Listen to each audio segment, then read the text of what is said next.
Wake up and let the weirdness begin. It's the KVJ show to start your morning. Kevin is the host, and his skin pigment is whiter than Casper the Ghost. Virginia sounds like this. Nickname Vicious Beast, so don't get her pissed. Jason talks like a spaz, and he loves to talk about Bigfoot and stats. So get ready, here we go. You're listening to 97.9 with the KVJ show. Alrighty, here we go. Welcome to the KVJ show. Good morning, everybody. Good morning. Happy Thursday, Bird. Good morning, Kevin. How are you? I'm doing fantastic. You had a little home improvement project going on yesterday, huh? Painting some walls? I did. I'm painting a wall, and I was so proud of my work. But I didn't have my readers on. And then when I finally got my readers and turned the lights on, I realized they're two different shades of color. And I'm going, dang, I was so proud of myself. Why didn't I just find my readers, get more light on there? It looked so similar. And then when you really put a light to it, it looked like a bruise. It had so many different tones to it. I had the same thing with my closet, trying to match that gray paint. And sometimes you just have to go, you know what? It's going to be imperfect. Yeah. And I'm going to be okay with it. Yeah. Because I'm not going to drive myself crazy. I got to a point where I try to trick myself going, Bird, it's cool. It's like camouflage, but it's purple. It's neat. Oh, yeah, that could play. I could see that. It does not play. No, it does not play. No, I got to get you guys a picture. I didn't feel like making it in content yesterday. It was too real yesterday. The pain. Yeah, I hear you. How's your little home improvement going, Virginia? I know you got that mold cowboy, in fact, in high demand. You say people were trying to snake him from you. Yeah, people were sliding in the DMs and sending me emails yesterday. They were like, hey, can I get your mold cowboy's phone number? And I'm like, yeah, after he's finished my mold project. Right. I can't be sharing this man until he's done with my work. Yeah. Because I need this done. It's supposed to happen today. The entire moldy, disgusting cabinet and countertop coming out. Okay. Ugh. Boy, look at you guys. Just big home projects. I'm horrified of mold spores in the air. Mm-hmm. I have to improve on my home improvement. Yes. You need a paint cowboy. You can't be the paint cowboy. There's part of me, as I've gotten older, there's a sense of pride of learning and failing. And sometimes I don't want a hired gun. I kind of want to learn it myself to feel less not like a wimp. You know what I'm saying? Yeah, okay. You're just going to have two different colors of paint. Yeah. Look, there's growing pains with becoming a man. I painted my closet, too. I thought I was a man. I have 3 different colors of paint. For example, I put up a shelf that was perfect. I rode that wave of high emotion for 3 days. Now, it balances out when you paint your wall 2 different colors. Yeah, I know. That's just kind of how it goes. Now, your son, Rocco, is working on his appeal as well. He's got school photos coming up. Very concerned about his hair and everything else. And kind of ranting about his school, calling them out, thinking that they have a bad policy. It's happening when it comes to school photos. Today is picture day. And so we had to pre-register to buy the pictures. And for the first year, he's like really into it. And he cared. He picked out his shirt special. It's a brand new shirt that he just got. And he was ranting last night because he's like, Mom, it's so unfair. I have PE. Then I have lunch. Then I have recess. All these things mess up my hair, get me sweaty, and then they want to take pictures at 1 p.m. in the afternoon. He's like, the audacity. Right. I get what he's saying. So do them in the morning, right? Exactly. Do them in the morning. I don't know why they would do that to these poor kids after they've been to PE, lunch, and recess. Yeah, they don't care. The administrators, they're like, it's a school photo. Who cares? But they don't realize how important that is for your self-esteem, for your image, for the everything. Yearbook? Yeah, absolutely. And it's something, too, that in 40 years, you're going to take a glance at it. Ugh, what happened to me? Did I just come out of gym class? Yeah, I had like a macaroni sauce on my shirt. Right. My hair's all a mess from sweating at kickball. Mm-hmm. You would not believe my 8th grade picture. It was, I got bullied over it. It was, see? It was bad, man. See? That is the reason right there her that we got to take a little pride in these photos. Even people I became friends with and I played baseball with later on, they go, dude, we used to make fun of that picture all the time. Yeah, it's really bad. I mean, it can stay with you. He's got a valid point. He does. So he put a whole grooming kit in his book bag. Okay. And he said right after lunch and recess is over, he's excusing himself to the restroom and he's going to comb and style. He brought his hair gel and everything. Okay. He's like, I am not going out like that. Yeah. He gets that from you, I think. Because you're the same way with photo shoots. You are, oh my gosh, Ken, I got to fix this hair. Right. Photos live on. They do. And here's the thing. I've taken some bad photos and been ribbed and ridiculed. Yeah. And that sticks with you. And then you go, oh, I'm not going to do that again. I know. I prepare and I still take a bad photo. So, I mean, if I didn't prepare, can't imagine how much worse it would get. It's not even that you look bad in photos. You just look like you've been photoshopped in every single one of them. You look like you are a wax sculpture that I like wax skin. we brought in for the photo shoot because you had to go do something. There's even a glow around his body. It's like almost like a bad Photoshop. Nobody else has glow. Nobody else looks wax, but Kevin always does. It's the weirdest phenomenon. I don't know how I pull it off. Well, I mean, it's an amazing gift. I've been here for 21 years, and the one constant question I would always get with pictures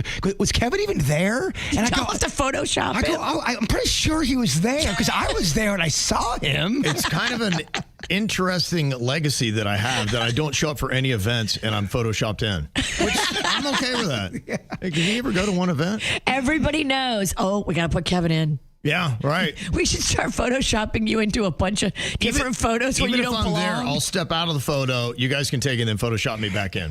There was one we couldn't stop belly laughing because it really did. It looked like a bad Photoshop job, but we were all there in the room together. It's crazy. weird. It is weird. Can't figure it out. I'm not sure what I'm doing. I can't get it.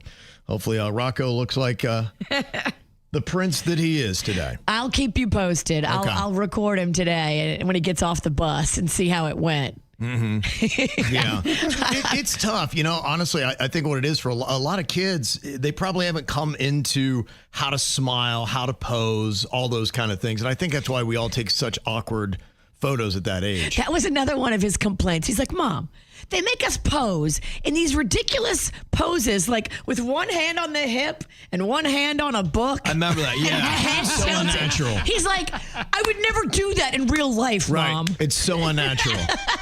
It's like they're trying to sabotage you. Yes. Yeah. Fight the system, baby boy. I get it. Go Rocco. All right, you're fighting for all of us.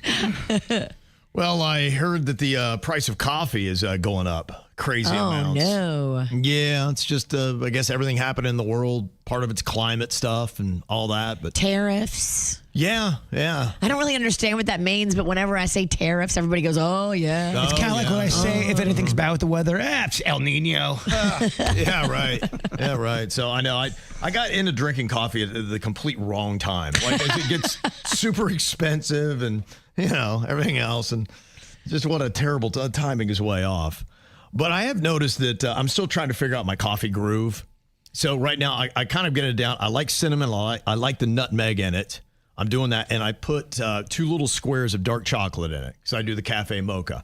And then I've been doing the oat milk. That is a new thing. And my wife's got one of these little whisker things. It's a little thing, and it spins it, and it makes it frothy. Ooh. Does the chocolate, is that a health thing you're doing, or is that just for taste? A little bit of both. A little bit of both. I mean, mine is it's you. If you ate my chocolate, you'd be like, this is the grossest chocolate I've ever eaten in my life. He probably got that 90% It is 90. cacao. It is. It's 90%. I knew you did. He's got 90% cacao. 90% chalk. Yeah. 5% health. It tastes nothing like the milk chocolate you know and love. Yeah, no, you'd hate it. It doesn't even taste. It's not chocolate. I'm sorry. You'd absolutely You punch hate it. wax Kevin. I'll bring one in for you to try one time. I do want to try. You'll be tortured by it. You go, this isn't even chocolate. It ain't even chocolate. I've been putting a little bit of honey in it. Okay. Just trying that out, something different. And my wife had put peanut butter in it. And I'm like, okay, it's different. I don't know that I hate it. It's just now all of a sudden, like, my coffee's like a meal. It's hard to suck through a straw. Kind of is, yeah. You get like a clump of peanut butter. Yeah. So as I'm starting to look at it, I'm like, does everybody kind of have an elaborate coffee formula that they put together. How many different things? Because I've gotten some emails and I'm trying to go through some of the suggestions that I got. MCT oil was something that somebody had suggested and a whole bunch of other things. Kahlua, Bailey's, Yes. Tia Maria. Those are my 3 favorites. And if you're out of that, honestly, vodka works fine. Okay. Vodka coffee. Oh, that's gnarly. If there's nothing else, I said. People do whiskey. Yeah, they People- do. yeah. They do like an Irish coffee. I don't like that either. Oh, I had a math teacher back in middle school that loved a whiskey coffee. It's a big reason why I'm terrible at math. Okay. Yeah, I'm just kind of curious who has the most elaborate long list of what they put in their coffee. I think I'm about to 6. Wow. Yeah. So She's a diva. it's quite, I'm turned into a diva. It's quite a production. Right? It's got to be very frustrating to work at a Starbucks. In fact, I heard that they're doing something now with AI to try to predict what your orders might be. AI gets to know you, and it's supposed to speed up the line as you go in to get your coffee. Do you like that, or do you think that's cool that somebody would have your coffee waiting for you, or do you want to go in there and go through the whole thing every single time because you're like, yeah, I don't know, I might want to change it up? Because I think a lot of times the coffee is routine, and you're usually rushing in the morning. See, I think, yeah, you're right. I think a lot of people are routine, but I am not. I am menopausal. I will switch it up on you. I'll be hot coffee one day, cold coffee the next. You would be a great starting pitcher. I am a mess. I will never give you consistency. So for me, that would not work. Yeah. I'm just wondering how many people would want this feature. And I guess if you want it, you use it. And if you don't, then you just go in there and order it manually every time. They say what it would be voice-driven ordering, where you could simply speak to your phone to place your order, potentially eliminating the need to even open up the app. They're also looking at Green Dot Assist, a virtual assistant that will help baristas with real-time support, which could eventually predict customer orders based on past preferences and time of day. So if you show up every day at 6 or 7 a.m., you'd be like, here you go, Mr. Ralston, here's your coffee. They know what you want. Mm-hmm. I don't even know what I want. So how is the computer going to tell me what I want? I change it up every day. Exactly, yeah. I'm in the groove right now of I'm experimenting.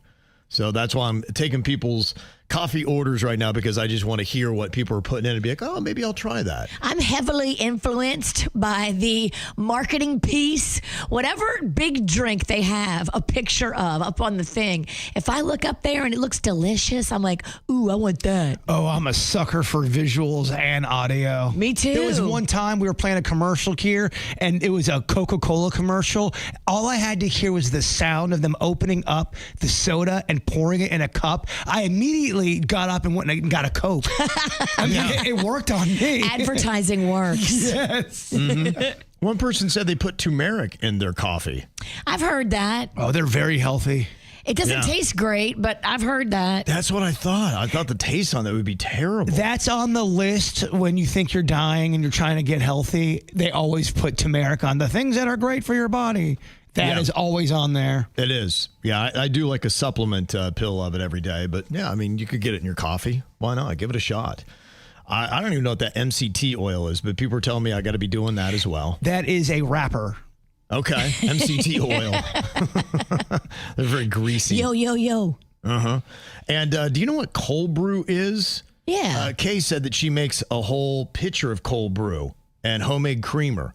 And, it lasts for like a whole week. It's probably cold coffee, right? Yeah. Yeah, I saw it when I was looking at the creamer section yesterday to get my oat milk, which is actually, I get the Malk, like you say, Virginia, the M-A-L-K. Yeah, a lot of people do. They're switching it up because they don't want that lactose. The one thing I've learned when it comes to coffee, it's all about the beans, baby. It's all about the beans. Okay. That's what I've been told. Who told you that? Your Colombian girlfriend? No, I saw it on an episode of Curb Your Enthusiasm. Okay, all about them beans. It's all about them beans. I always hear Arabica. Is that a coffee bean? I don't even know anything about coffee beans. Arabica. Yeah. I don't know. That's what I thought it was. You never heard that term? I've heard Arabica. Arabica coffee I don't know where beans? it's from. Yeah.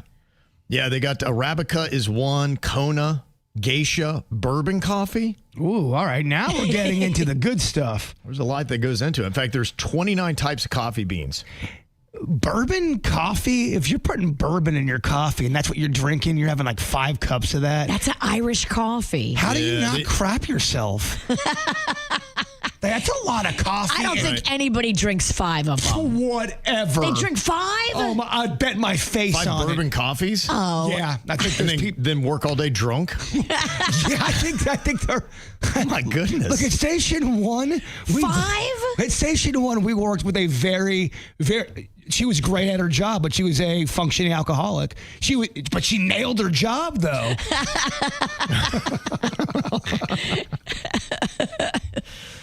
Somebody said I put a cinnamon stick inside, not just the powder. There you go. Okay. Cinnamon stick sounds a little too crazy for Ralston. Yeah, I don't know. It seems a little wasteful. I put the cinnamon powder in, but I'll look at it. Like I said, I like these suggestions. We're trying to work it all in to see what I like. And I'm trying to keep it under 10 ingredients. See, if you love cinnamon. Under $10 a cup. Good luck. I know. Yeah, right. Kevin's over there Gosh, I'm doing it sucking all on a wrong. $10 coffee. I'm doing it all wrong. Yeah. This is crazy. Made at home. Need some money? Who doesn't? Well, an easy way that you can jump into it, but your odds are not great, is the Mega Millions jackpot. That thing keeps climbing. They seem to do this also almost systematically.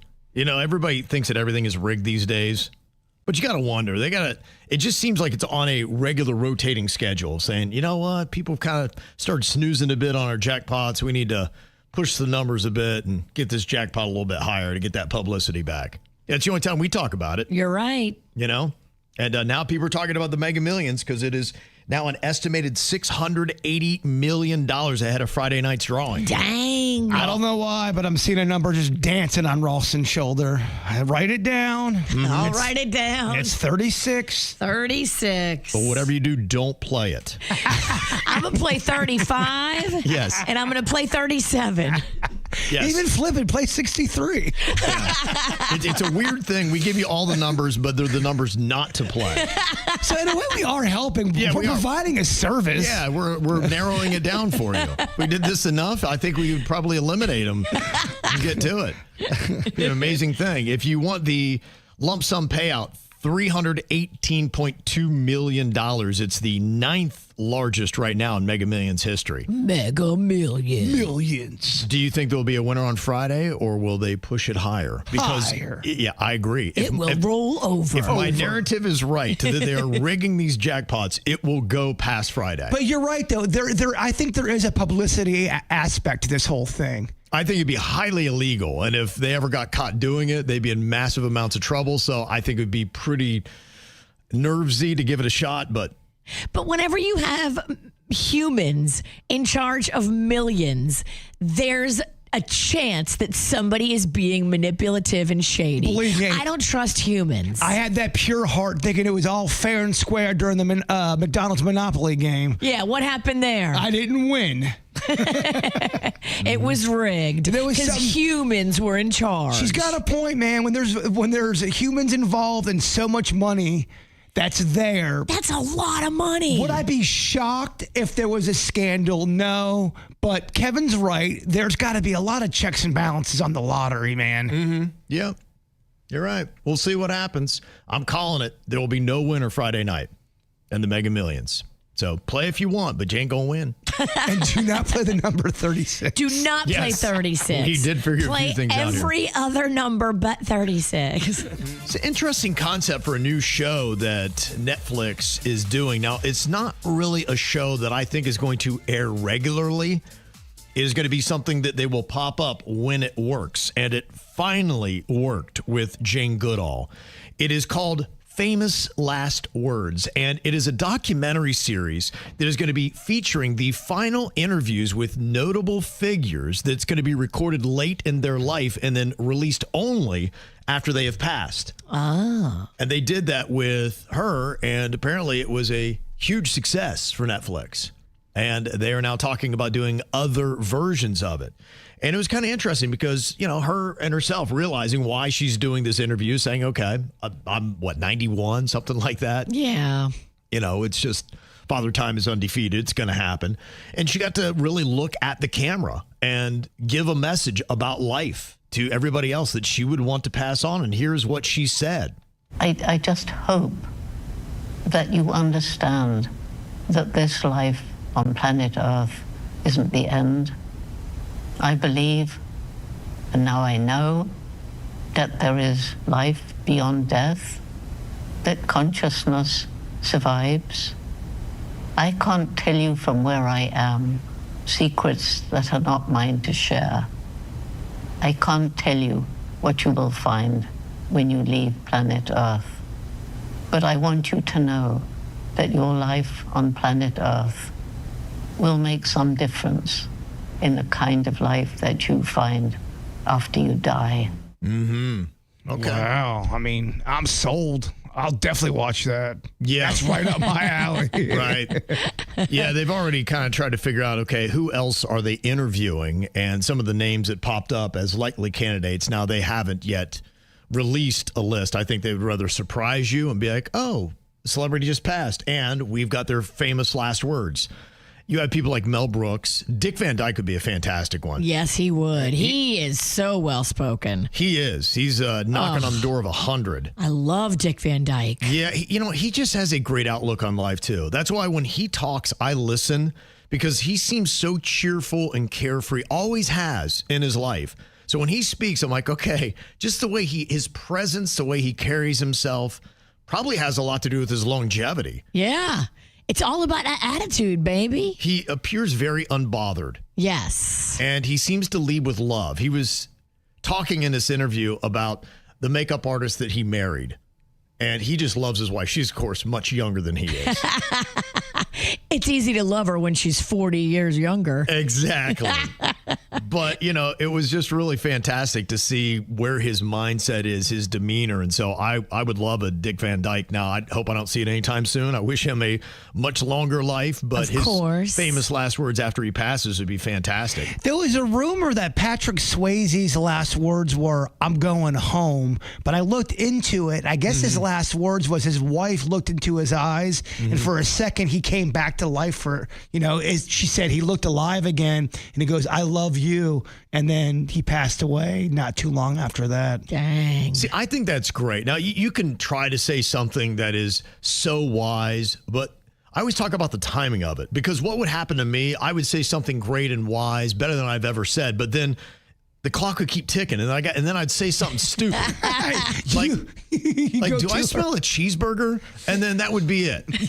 And what was his final words? They would forget the wisdom, and they'd be like, yeah, the craziest thing, he was smelling cheeseburgers right at the end. That to me that's what I'd be known for. See, that is wisdom to me, though. Okay, that's what you want. That guy's talking about burgers?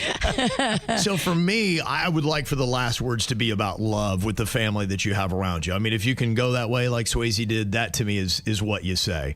Leave the profound moments for an interview that you do with Netflix. And that's what she was able to do, which I thought was cool. They said Julie Andrews might be another one they might talk to. William Shatner, who still looks amazing. Looks like he's in his 60s or 70s. And he is really getting up there in age. If the producers contact you and you're not really expecting it, is that kind of the Grim Reaper calling you? You know what I would do? Yeah. Oh, man, I'm on the list now. You're going down. Do you know something I don't know? Yeah. I wondered how you would handle it, because, one of two different things where, if you're contacting somebody, could it be insulting? Be like, what, you think this is about it? I'm going to kick it. So it could be very offensive in a sense when you reach out. And if you just said, hey, if you'd like to be on it, reach out. But if it's somebody that's like, yeah, sorry, you're not big enough of a name. Dang. I think I'm saying that's kind of insulting too. I think that, you're not cool enough to get your last words. Yeah. You're not famous enough. Right. Yeah. It's like, I was a second baseman for the Mets back in 1943. And I'd be like, I don't think anybody really cares. Tommy Brookins. He was? No, that made up a name. Yeah, but imagine, you get that call, you're like, dog, sorry, you're not big enough for the show. Carol Burnett would be good too. Yeah. And she's still on that Palm Royale and kicking it. Well, I think there's an age too. I don't know if you can get offended. I mean, no offense to your grandma, but she's 101. So you are prepared for her last words. It's not going to be a shock if she was. You don't want her to pass away, obviously, but 101's a long life. Sure. Yeah, that's why I think, to me, the threshold would be the age of 90. And these are all, you're talking about celebrities that have passed that mark that you could contact and say, hey, out of respect, we just realized that, the oldest person has been 114, 115, something like that. So I think my grandma might give that person a run for their money. No kidding. She just shook off pneumonia. Yeah, that's like it impressive. was nothing. I'm not sure I could do that right now. She was out at Trunk or Treat last night. No way. She shook off pneumonia and went to Trunk or Treat. If I got pneumonia, and I'm surprised I said it so clearly, I would be dead in minutes. People in their 70s die from pneumonia all the time. Have you ever thought about doing that? Or maybe you did do it, but almost kind of sitting down with your grandma and having a heart-to-heart, what have you learned in life kind of. We did. So we have hours of talking to her on recording. So at her 100th birthday at the table, my sister started asking her all kinds of questions. That's great. It's smart. We've got that. And then I've got other recordings too. You're going to cherish that. Oh, of course. I mean, all the Aunt Ann and my mom audio that we do have, and we don't even have most of it, but what I have, I'm so blessed to be able to have that. Yeah. That's what I love technology. Yeah, my mom had done that with my grandfather because he told such great stories. And she got all these cassette tapes, and now we can't find a cassette tape recorder. Aww. They have them. They're out there. We'll get you one. You can go on Amazon. Or eBay. Yeah. Or Facebook, what's it? Marketplace. It's going to get weird, though. But not a bad idea, honestly. If you've got somebody that is past 80, 85, sit down and do the same concept. Do what Netflix would do for Famous Last Words. Interview them. Talk to them about things they've learned in life, some of their greatest moments and memories. It's one of the little deals me and my dad have made. When he comes down, we always record a song or two together on video just to have, you know. Nice. A little Benson Boone there. Man, he's a hot number, isn't he? The 23-year-old is just ripping up stages all over the place. He is. He's charismatic, talented, ripped. Is he the sexiest singer out there right now? Is there anyone better than him? Harry Styles is still hotter.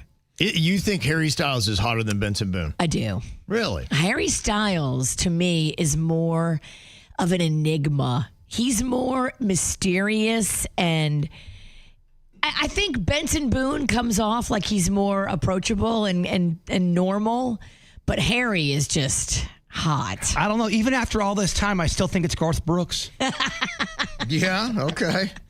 How about that? Said no one. Yeah, that might be about it. Okay, I'll see what the people say. I'm trying to think who is the sexiest singer. If it's not Benson Boone or Harry Styles, as you said. Has Timberlake lost his sex appeal? Is he not bringing sexy back? I don't think he has it.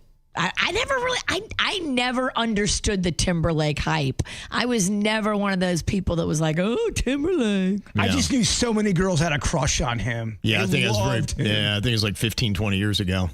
Really? I would say the last 5 years he's fallen off. I thought they still thought he was hot. It was all when the scandal started. It's been a hot minute for him. Yeah, it's been a minute. Yeah. But, I tried. I hear you. I don't know. Old reference Pennington. If you want to check out Benson Boone, he's actually going to be doing a show at the Kennedy Space Center's Rocket Garden. What's that? I didn't even know that they had a rocket garden. It's going to be a live stream performance globally on TikTok. And in the backdrop, they're going to have 9 towering rockets from the Mercury, Gemini, and Apollo eras. Wow. How big of a venue is this? I don't know if they're just making it for this show. I've not been to the Rocket Garden. I've never been to the Kennedy Space Center. That seems like a major fault on my part. And me too. Mm-hmm. Yeah, I feel like the two of you need to go. I know. I was right by it, and I said to my wife, I'm like, hey, you want to go check it out? She's like, do they have a bar? I'm like, I don't know. She's like, I'm not going. You should have just been like, yeah, of course they have a bar. Yeah, but then he has to deal with the fact that there's no bar there. Yeah, when we show up and there's no bar and I lied, I don't want that. I don't need that kind of heat. I would need to get in a rocket and go to space to get away from that. Can I borrow that rocket real quick? I got to get out of here. They say the tickets aren't available to the public, but Florida residents 18 and older can enter to win free tickets starting November 6th at 9 a.m. Oh, it's a private show? It is. I think what it is, it sounds like it's got a sponsor and all that kind of stuff. They're filming it for a TV or something. And you got to go through their website to get the tickets. So what they're going to do is they're going to get all of your information and they will troll you forever about signing up for whatever their product is. Yes. I intentionally left the product out because I see you. Good. Mm-hmm. So I don't even know what it is, credit card or something like that. Okay. Yeah. Harry Styles wins the Sexier Singer contest, 58 to 42%. Over Benson Boone. Over Justin Timberlake. I know, right? Should have put Timberlake in there. You should have. Just for the old folks. Yeah, to see the numbers on that. Yeah. Just for the Cougars. Mm-hmm. Yeah. Yeah. Is it the mustache, maybe? Do you think that makes him more sexy or less sexy? And he's kind of got a mullet too, right? I think it makes him more sexy. I like his hair. I like his mustache. I like his vibe. I like his body. I like his dance moves. Did you see him dancing around with the Savannah Bananas? If you haven't seen that video, I missed that one. You need to go watch Benson Boone with the Savannah Bananas. It is good. He looks like he could play on Savannah Bananas. Totally. Yeah. He looks like he's the breakout star from the Savannah Bananas. Right. Mm-hmm. He might be. Yeah, he fits right in. Is that where we found him? I don't know. Yeah, that's a great question. I don't think so, but who knows? I just want one at bat with the Savannah Bananas. One at bat. You would be great as a guest bat. They could even hit me if they wanted to. I just want to step in the batter's box. Easy now. You're I think insured. your body's been through enough. We don't have to hurt you. I'm just saying to make it worth the while. Let's just get those moves out there and have you a part of the fun. Yeah. You're right. I guess I don't have to get hit. Yeah, You don't have to always have pain. You've done enough. Yeah. You're right. That's on me. No. Punch me. It's the KVJ dirt of the day. It's the KVJ dirt of the day. Virginia, take it away. Cause you know we need that dirt of the day. This Dirt of the Day is brought to you by my new closet designers, Closets by Design.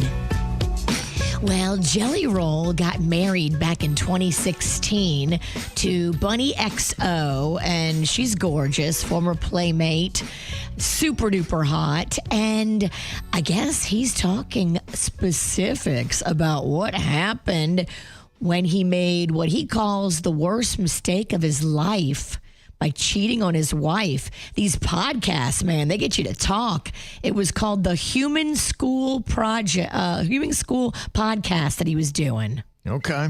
I don't talk about this publicly at all, but one of the worst moments of my adulthood was when I had an affair on my wife, because it was the first time that I was like, I really can't get this right at all. Like, I know I'm in love with this woman. You know what I mean? Like, it was just such a, like, it just really, really blew me back. And I did a lot of work to repair that relationship. You know what I mean? Like, the repair has been special, man. We're stronger than we could have ever been. Okay. I swear, I'm sorry, brother. So I guess behind the scenes, what happened was there was a lot of people in his crew, a lot of married guys in his crew. And he said everybody he was hanging around with backstage was cheating on their wives. And he's like, it's just like when you're doing drugs, you know, or you're drinking too much. If everybody around your circle is doing it, it just kind of made it look like it was no big deal. So he did it too. And then he said he was riddled with guilt. Yeah, well, that's good. He should have been. Cheaters should be riddled with guilt. Mm-hmm. In other news, oh my gosh, I am so excited about this. Guess who has been filming a new documentary? Please tell me. idea. Okay, hold on. You're laughing, so there's a couple people it could be. If it's J-Lo, okay. Better. Oh, it's the girl from Dancing with the Stars, Baldwin. Oh, Hilaria, that would be good. But it's even better than that. I'm out of horrible answers. Billy McFarland, the guy from the Fire Festival. Remember the Fire Festival documentary 1? Yeah. That was a great show on Netflix. I enjoyed watching that. Well, Fire Festival 2 failed. Yeah. And he's been filming it. And he's currently trying to put together another festival I mean, the guy has no quit. I mean, I do admire that. He does not quit. No. And you see everything falling should, but he apart. doesn't. He doesn't quit. And I'm not falling for it. I'm not going for it. Nope. I will watch this. They say the latest failed Billy McFarland concert documentary is expected to drop by late December. Yeah, I would rather watch a J-Lo documentary, a new one. Yeah. Ugh, not me. I'm over it. And finally here, Diddy's attorneys and people close to him are claiming, do you believe this, guys, that he woke up in prison with a knife to his throat? Somebody tried to kill Diddy. What? I know. Oh, my goodness. You got to let him out right now. And TMZ is sticking by the story. Where was Suge Knight at? Because I know he's pretty busy these days for a guy who's in prison. TMZ is sticking by the story that Donald Trump is considering commuting Diddy's sentence. They've refuted it, said they're not, but TMZ is sticking by their story. Kev, it's the dirt of the day. Come on. I mean, all right. None of our credibility up in this piece. I have no doubt that they are asking. Now, I don't know privately behind the scenes if this will ever be entertained, but they are definitely asking. Okay. And that's what's going on in your dirt. All right. Well, we got some celebrity birthdays here today. Ireland Baldwin is turning 30 years old and took the moment to basically trash everybody in her family who is toxic and terrible and has addictions. So, Is this, I mean, she is the one that Alec Baldwin referenced in the famous thoughtless little selfish pig. yeah. Well, they did a reality show. I thought everything's good. I don't think so. No. Yeah, she kind of talked about, her parents basically splitting up, and so she kind of felt lost, didn't have any siblings really to lean into. So I think it's kind of a nice thank you to her parents and her family for ruining her life. So happy birthday. Emilia Clarke is 39 years old, the Queen of Dragons from Game of Thrones, done many other projects as well. Ryan Reynolds, he turns 49 years old today. Oh, he's quietly yelling at somebody behind the scenes. But then he does a funny voice and everything's cool. Weird Al Yankovic, he is 66 years old. He's been doing parody songs as long as I can remember. Don't wanna argue, I don't wanna debate. Don't wanna hear about what kind of food you hate. You won't get no dessert till you clean off your plate, so eat it. Don't you tell me you're full, just eat it. Eat it. Get yourself an egg and beat it. Have some more chicken, have some more pie. It doesn't matter if it's boiled or fried. Just eat it. Just eat it. Just eat it. Just eat it. Oh! There you go. All right. The king of the parodies. Yeah. Favorite one? Amish Paradise. Oh, it goes off. I heard an interview recently with an Amish guy, which is kind of weird that an Amish guy was on a podcast, but he said the Amish actually love that song. It bangs. That thing is awesome. The young Amish get down with Yeah. Amish Paradise. It's good. Yeah, I can actually see that. It makes sense. The video's even better. I don't know if you've seen the video. The video's fantastic. Yeah, Weird Al, mad respect. And Dwight Yoakam is turning 69 years old today. Little 90s country there for you, Virginia. Guitars and Cadillacs, hillbilly music. That's right. There you Lonely, go. lonely streets that I call home. Wow, I think you found your voice. You found your voice. 90s country is back where I belong. Yeah, that's your era, huh? Also, we got a couple of birthdays here. A little shout out for Justin. Had the happiest birthday last year in your 30s. That is coming from your wife, Michelle. And got a photo of him there doing some gym activity. Okay. Keeping That looks rod like together. a level 10 move. How old's this kid? He's going to be 29. Oh, okay. Wow. I thought, I can't see that far. I thought Or it was maybe 30s, maybe 39. I thought it was 9. I mean, what a move. He's doing a handstand upside down on a barbell and holding it. Yeah, that's pretty impressive. I gotta get it. Nobody in here could do that. No. Nobody, even the Kevin No, Ralston. not even going to try it. It's not worth it. No. What's the point? Also, Genesis, happy birthday. That is from Mommy, Daddy, Tootsie, Nico, and Hey, Sandy PR. Okay, smart little plug there. Oh, photo. what a great picture. Also, a little birthday shout out to our 8-year-old daughter, Isla, from Mommy, Daddy, and Riley. Happy 34th birthday to my beautiful wife, Dana. Also expecting our 3rd child. That is from Tom, Jessica, and Olivia. There's a great family photo on KVJ TV. Beautiful. Happy 20th birthday to my sister, Kylie. Love you so much. A little picture from New Jersey this summer. That's from Jess, Gage, Lakeland, Huxon, and Peyton right there on the little merry-go-round. Aw, cuties. Also got a birthday shout out to my mama, Jennifer. Hope you have the most amazing birthday ever. You deserve it, from your favorite daughter, Mariah. Also, my little man, Hendrix, having a happy birthday today. He's leveling up from 6 to 7. 6'7". 6'7". Right. Mom and Dad, very proud of you. And there is a photo there at the KVJ live shows. Look how cute. Yeah. Oh, yeah, I remember that family. They were awesome. Rocco played with that kid for a while. Okay. The night of the live show. Oh, yay. Hi, guys. Thanks for the birthday shout-outs. You can always get them through to us. Mail at kvjshow.com, mail at kvjshow.com. Got some big old concerts that are going to be coming into town this weekend. You got the Jonas Brothers. Friday night, they're going to be at Amerant Bank Arena. I know a lot of people got to be excited for that.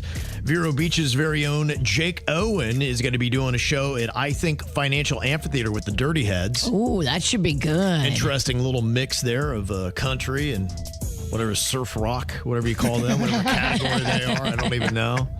Stoner rock. Aquapop. Yeah. Also, you've got Cole Swindell, big country star at Hard Rock Live on Friday. And then Sunday, John Legend is going to be at Hard Rock Live. Ooh, that'll be good. And tonight, you got Macy Gray playing the Parker in Fort Lauderdale. You remember Macy Gray? She had that one big hit. Yeah, she also was in, I think she was in Training Day, and she did a great job in that. I think she's you're done right, some yes. acting. Absolutely. She was great in that. She was very good in that. I just love this song. This is such a great little tune, and her voice is so unique. I try to say goodbye and I choke. I try to walk away and I stumble. Though I try to hide it, it's clear. My world crumbles when you are not near. Goodbye and I choke. I try to walk away and I stumble. Though I try to hide it, it's clear. My world crumbles when you are not near. So my question is, who on the KVJ show can do the best Macy Gray impression? Oh, I am so here for this. I've been doing it for years already on my own.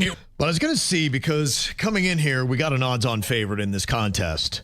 It is a Macy Gray best impression contest. Now, Virginia has been singing Macy Gray since the song first came out, and I got to tell you, she does a pretty good Macy Gray. So she's going to be setting the bar high. Can Bert and I come even close? Nah. Underdogs, dog. Okay. We'll let the suspected champ start off here by singing the chorus to Macy Gray's biggest hit. It's called I Try. All right, Virginia, you have the floor. Freedom, I try to say goodbye and I choke. I try to walk away and I stumble. Though I try to hide it, it's clear. My world crumbles when you are not near. Goodbye and I choke. I try to walk away and I stumble. Though I try to hide it, it's clear. My world crumbles when you are not near. It's going to be tough, Bird. It's tough. Gosh, oh, that's pretty good. That's pretty good. All right. I'm going to give it my best try here. You just channel your inner drunk, put a few marbles in your mouth, and just go for it. I think you got it. To me, it's honestly, imagine. It sounds like a Muppet to me. It does. It's very Muppet-like. So I think I got to put myself in that place. All right, let's see what I got here with Macy Gray's I Try. Freedom, I try to say goodbye and I choke. I try to walk away and I stand down. Though I try to hide it, it's clear. My world crumbles when you're hiding there. I'm blind and I choke. I try to walk away and I stand down. Though I try to hide it, it's clear. My world crumbles when you're hiding there. Pretty good. I was lagging off Virginia's, though. That was hard to beat. I'm not trying to sound like a diva, but Macy J over here. Okay, yeah. Would like a little lower of her. Yeah. And a little bit more of my, so you can really hear it pop. Make it your own. Yeah. It's just, Kind of shy, sing like this. It's kind of what we're going for. okay, Bird, let's see what you can do here. Macy J, I Try to beat Virginia is what you're doing.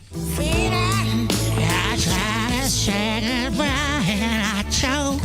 I try to walk away and I stumble. Do I try to hide it? It's clear. My crumbles when your world is just so not here. Goodbye when I choke. I walk away and I stumble. Do I try to hide it? It's clear. And I'm not right here. All right. That was beautiful. It is tiring, isn't it? Tired. Very I tiring. don't know how she does it. She's going to do a whole concert, like a Muppet.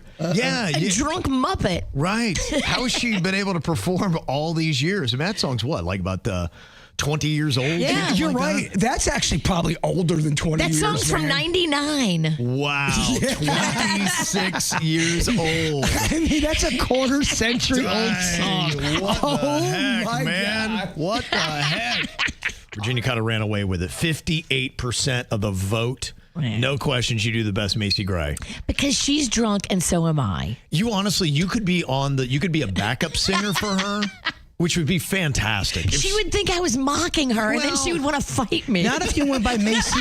and then you'd see two drunk Muppets fighting. Macy Grey Goose. Macy Grey Goose. That's it. That should be your performing name, and you should do I Try. I Next will. time we do cocktails and karaoke, Macy Grey Goose, and you're singing I Try. Genius. I love it, Bird. That's why you get the medium bucks right there. Yep. Beautiful. Oh, I love it. When do I start getting the medium bucks? Yeah. And I fell down to 24%. Bird got 18. Oh, well, it was thought- the effort. I thought I left it all out there. I'm surprised my numbers are so low. I know, right? What the heck happened there? Okay, can you answer like a majority of the KVJ show? That's what we're putting to the test here. And majority rule. Myself, Virginia, Jbird, and producer Denny's are going to come up with an answer. We can see who will match with a majority of the show to get a point. First thing I need for you to do is name for me a chain restaurant. Like a sit-down chain. It'd be a big national chain that you think of that is all over the place. And what are we going to go with? I'm going to start with Outback Steakhouse, Virginia. I'm not going to go here, but I'll give you Olive Garden. Okay.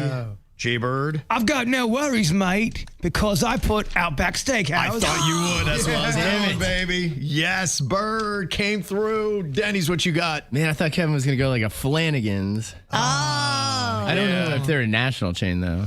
Are they Florida only? I think so. Yeah. Yes, That was a Florida-based. terrible answer, Jeez. Denny. Yeah. Dennis, what's with all the pushback? I should have changed it. Do you even point? Not on that one, he doesn't. Okay, next up, let's do a Broadway musical. Broadway musical. Virginia, you are going to be starting this off. Hold on real quick. I'm changing my answer. I'm rewriting another one down. Go on ahead, Virginia. Give us that musical. Oh, this is so hard. Uh-huh. I won't say my favorite because Kevin didn't ask that. Nope. no one will know it. Do you smell a 3-minute long answer coming? I do. okay. We're This only is about so 40 seconds hard, in. by the way. I'm listen just Mary Poppins. Okay. Wow, not where I thought you were going. Yeah, geez. I tried to Damn match it. with Virginia. Yeah, I made a mistake there. Bird. Little shop of horrors. Little shop of horrors. Denny's. I went Wicked, thinking Virginia would put that. I Damn had it. Wicked, and I was like, no, Virginia was just talking so much about Hamilton. I wrote down Wicked. We all wrote something I different. couldn't. When you said Mary Poppins, like, Mary Poppins. Well, Mary Poppins might be my favorite of all time. It's hard to say. Sweeney Todd is amazing. Music Man is amazing. It's really hard. Mary Poppins is just a spoonful of sugar. Makes Yes. the medicine Go down in the most delightful way. Let's go with the type of flower next. Flower. Bird, what are you going to write down? Well, Kev, they grow in the bushes, and it's after my daughter, Magnolia. Denny's, what did you write down? I wrote tulips. Okay. All right. I wrote Magnolia as well. Now, is Virginia going to come through and say Magnolia? You know I did. Yeah. Figured. Okay. So we got, 3 points on that. Wow. All right. Myself, Virginia, Jbird. All right. I've got 2. Jbird's got 2. Jbird right there. And Jbird won for the first time last week. Yeah, he did. We turned went it around. 2 weeks in a row. We called that a streak. Thanks, Denny's. Do you pay him? I know you would think I pay. You should. Under the counter. Hey, Doug, here's a $5. Just laugh at whatever I that say. Just laugh. Just laugh. 5 per laugh. Okay, what about an ice cream flavor? What about an ice cream flavor? Denny's starts us off here. What you going with, Denny's? I just feel like it's popular. I went chocolate. Smart. I got too cute. I went Rocky Road. Oh, I almost put Rocky I had a Road. feeling some people were going to be on that. Virginia, what'd you get? I wrote pralines and cream. Okay. geez. All right. Jbird. I got 2 cute cookies and cream. Okay. Yeah. All right. Everybody's striking out on that one. Gosh, I'm going to get some today, though. Cookies and cream. No, all your suggestions. Oh, you're getting a banana split. Give me an amusement park. What are we going to go with? Amusement park. Okay. Got my answer. Epcot, because of booze. Drinking around the world. Virginia. I thought you were going to be topical because it's like in the news today that Travis Kelce is a partner in Six Flags. So topical Kev got in your head. He did. Yeah. I was trying to match with topical Kev. Okay. Yeah. I just thought, nobody knows that story yet. It wasn't even good enough to make the dirt. I haven't heard it yet. That's a real bad story. It's not topical. No. All right, Bird, what you got over there for an amusement park? Just because it's 2 DJs, 1 brain, only talking about Epcot Center. I'm a Soarin' fan. All right. And what you got, Denny's? I wrote Disney. Just Disney. Okay. All right, Bird, look at us, man. We are tied for the lead. Oh, my 3 God. apiece. Peace. We're leading Virginia and Denny's in the dust. It's like we're twinsies. I know, right? You see that? Okay, next up. Give me a Saturday Night Live cast member. Saturday Night Live cast member. Who's it going to be? All right, Virginia, you start us off on this one. Michael Chi. Okay. Jbird. I'm trying to get inside Kevin. Yes, His head. please. Not Epcot Center. Epstein? Phil Hartman. Oh, Phil Hartman. That's a good one. That's a good one. Good. All right. Denny's. I wrote him because Virginia hates him. Rob Schneider. Man, oh, man. How And dare you? I thought somebody might put it as a joke. I tuned back into Topical Kev. I went Eddie Murphy because they've announced a Netflix documentary for him about his life saw starting with that. Saturday Night Live. All right, so I should stop thinking like Kevin now. I'm tough to figure out, dude. Sometimes he's topical. Sometimes he's not. Yep. Never know where I'm going to go. How about this? It's like an almond joy. Cheese type. Ooh. Cheese type. Bird, you get to start us on this one. For majority rule, what is your cheese type? On my own, I love eating provolone. Oh, no. Denny's. I thought you would go Gouda. I would. Oh. Virginia. Only talking about Gouda. That gives me a Suck win. it, Jbird. Oh, man, oh, man. All right. Wow. A win for the Kev is a win for the witch. Oh, no. You can't take my catchphrases. How terrible. Suck that all day. It's trademark. I'll see you in court. I got 4, Jbird 3, Virginia 2, Denny's 1. That is a song about a relationship that is burning hot. Lots of problems in that one. And I'm starting to see a little bit of a pattern here. And they are one of my favorite celebrity couples, and I think that's why it's standing out to me. I have a question. Do you think Kristen Bell and Dax Shepard are risking their marriage for social clout? I don't know if what they're doing is calculated or if they're just throwing things out there, and they throw a lot out there. He does 4 different podcasts. Right. She's doing all kinds of specials and movies, and they are busy. They are. And look, one thing we know is when you're in that world, especially doing the podcast, You say a lot of stuff. you do say a lot of stuff, and you got a lot of pressure to get the clicks, the likes, the shares, all that kind of stuff that goes into it. And sometimes it can get away from you when you talk about relationships, because when you say something, you can't put that back in the bottle. The genie is out, and then it kind of lives and festers in your partner's head. And even you say, hey, that's just performative, whatever. You may be right, but still, I think that imprints itself in your brain. And there are a couple things that they were doing. I'm like, man, what are you doing? To me, when you are in a relationship and you cherish that relationship, you have to put up walls and you have to protect it at all costs. And you don't say things, do things, put yourself in situations that jeopardize it. And I just see, boy, this week, man, a lot of stuff. One was Dax Shepard doing a podcast with his ex-girlfriend, Brie Morrison. I listened to it because I heard all the hype, and I thought, okay, let me go see what's going on here. I don't think it was that bad. Dax is on a different level. And I think Kristen is cool as hell with him. I don't think she's mad. Her and Brie are actually friends. And Brie is very respectful of Kristen. Okay. Very. Yeah, she's got to be. But what they did on this podcast, they reflected on their 9-year relationship that they said. He admitted fearing he would never love that deeply again. And she had said, yeah, I'm just so sad that we never got that life. What a great life we could have had, and it just didn't work out. Now, of course, they've both moved on, and she's married too. But to me, just even kind of throwing that out there and verbalizing that. Yeah, it's a no for me, dog. Yeah. It was fascinating to listen to. Oh, well, of course, I'm sure it was. But to Kevin's point, there's certain things that it trumps entertainment. It stays in your brain. It may be entertaining for the arena. Yeah. Like gladiator style. Of course people want to hear that. But human spirit can only take so much until they break. Right. Him and Brie had an open relationship, too.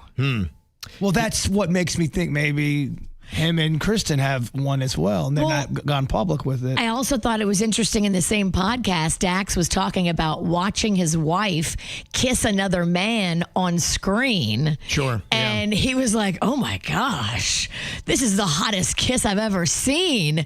I don't know if she's ever kissed me like that, but he was enjoying it. So maybe he's not jealous. Maybe they have something unique. Look, we're talking about Hollyweird here. Yeah. They go by different rules than the average person. He's established he's fine with being in an open relationship. He's watching his wife kiss other men and talking about how beautiful and awesome it is. Maybe his wife enjoys kissing other men too. That's why I just think you're playing with fire here. And like I said, they're one of my favorite celebrity couples. I think they're great together. But to me, this is some risky stuff. Here is a quick clip from the podcast with Dax Shepard and his longtime ex. So when we broke up, I think certainly in retrospect, like it was time for that. Yeah. Like we both, I think, was amicable as it could be when you're with someone. Absolutely. So like the breakup was manageable, but I will say for a while, I did think, well, I'll never be in love with someone again. Like I in that way, I had a deep fear. I'm like, oh, I don't think I'll ever really feel the way I felt about Bree with anybody. I was quite scared of that. I just couldn't even imagine if I was sitting down with my ex-girlfriend. I was talking about how much I loved her at one point, and sitting there with my now wife, watching her and getting her reaction to listening to that discussion. Oh, I was raised by Kay Pennington. If my dad ever sat down with an ex to go over the old times, she would have cut off his mustache and fed it to her dog in a New York second. To talk about how they were mourning the life that they could have had together, but it just didn't work out. They are very open and communicative, and maybe it's uncomfortable for us because I've never been that open in any relationship to talk like that. And I think Dax and Kristen are just on a different plane. Unpopular opinion. Yeah. They've always kind of low-key annoyed me. Yeah. I'm the opposite. I love them. I love everything they do. I listen to their shows. They have too many of them. That proves that my gut feeling is right. Okay. Virginia loves them.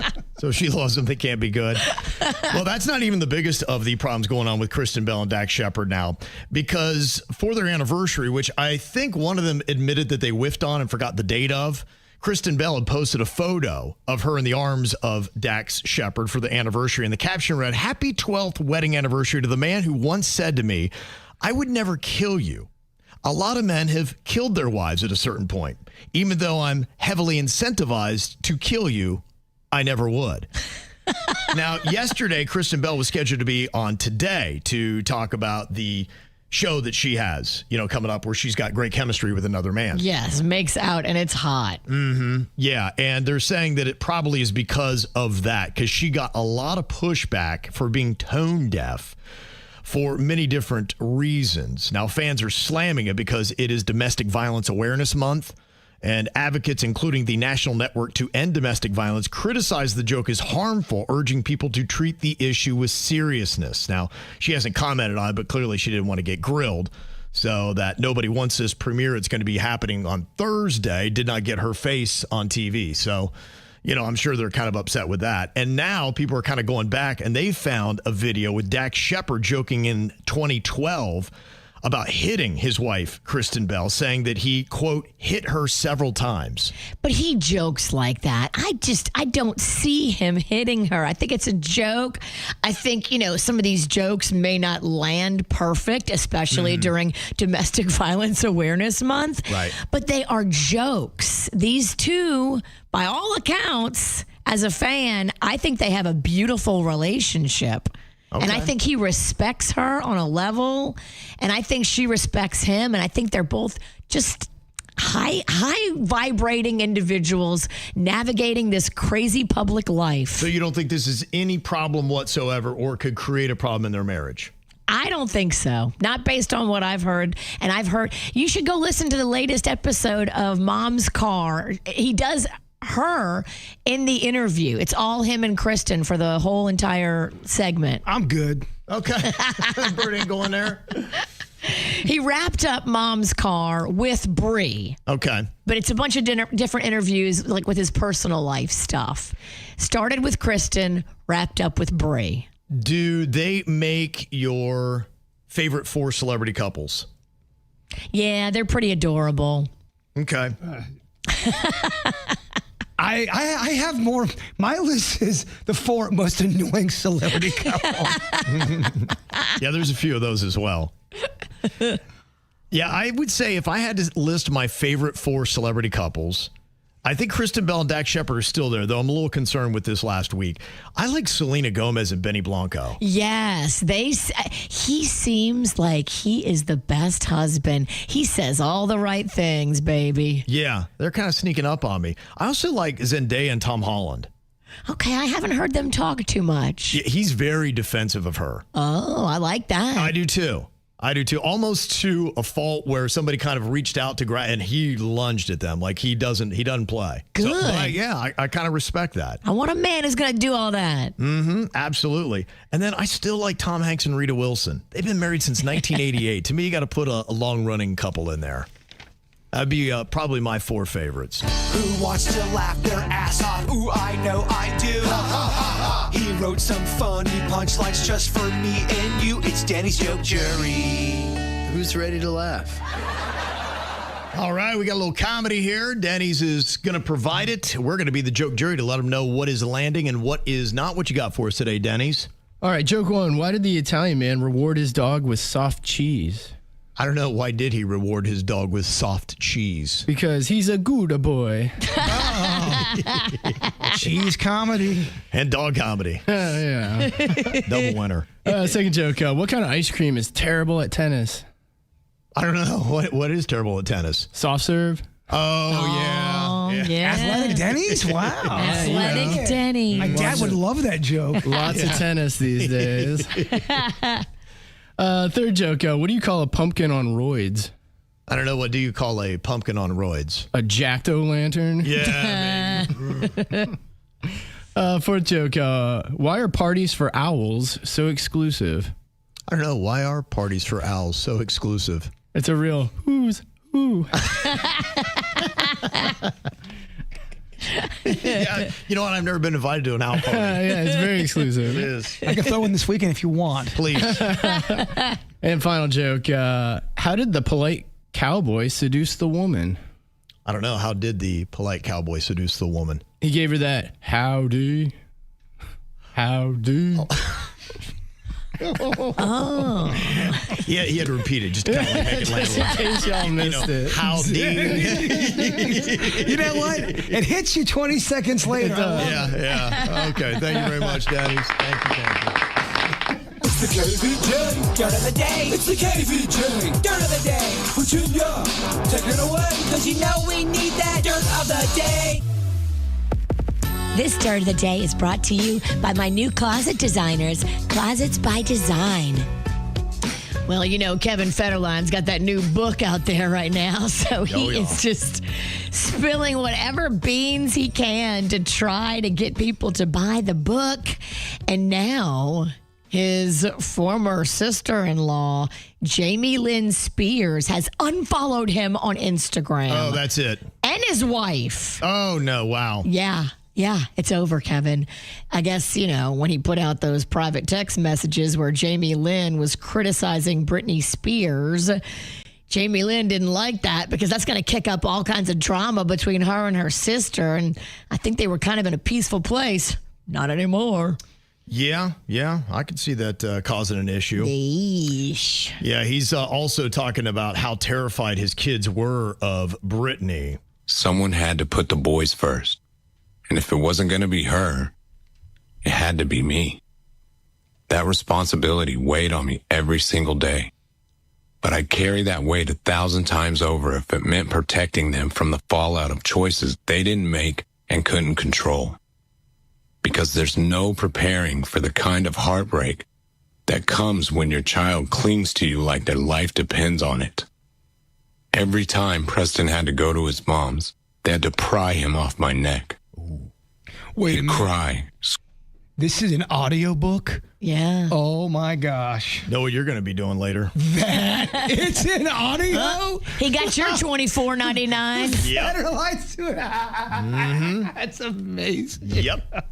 That's some dramatic effect right there. It is, yeah, you can almost hear his voice quivering. Oh, yeah. He's talking about the pain in the his pain. face. Yeah. You can almost smell the ciggies. You can almost smell. Yeah. I didn't realize. I don't know why I didn't computer. I wasn't listening, but an audiobook. Wow. Uh-huh. Yeah. Wow. He'd cry, scream, and hold on with everything he had.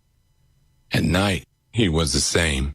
Jaden could sleep fine, but Preston wouldn't rest unless I was right there. I mean, do you hear that pain in his voice? K-Fed delivering this? He is hamming it up. Oh, this is So stupendous. This is stupendous. This wasn't just separation anxiety. Preston was showing signs of early trauma, even as a toddler. Wow. Okay. He couldn't explain it, but his actions spoke for him. He didn't feel safe at his mom's. I would. I'm not kidding. I would pay the $25 if I knew there was a whole chapter about him talking about the process of Popozow. Yeah, I would love to hear him talk about that. Yeah, where his headspace was, how he, got the inspiration for it. No, he'd rather talk S-bomb about Britney. Oh, my I don't think he's going to talk about Popozow, unfortunately. I know. Well, it don't sell. It don't sell books. And also going on, Matthew McConaughey is celebrating the anniversary of his infamous arrest. Remember when the cop showed up to his place and he was like high on life and naked bongos? Yes. And he was naked. The cops arrested him. Mm-hmm. So he commemorated the anniversary of that and had his wife perform a theatrical reading of the police report while he played bongos. What follows is a real police report. No names have been changed because he was totally guilty. On the 25th day of October, 2:36 in the a.m. on arrival to the location, I could easily hear very loud music, dancing, and playing bongo drums. The nude subject yelled, "Why are you here? Why are you here? You can't be in here." You can't be in here. Glassy and very bloodshot eyes. Why can I see this so clearly? Because it's happened about 45 times since. Okay.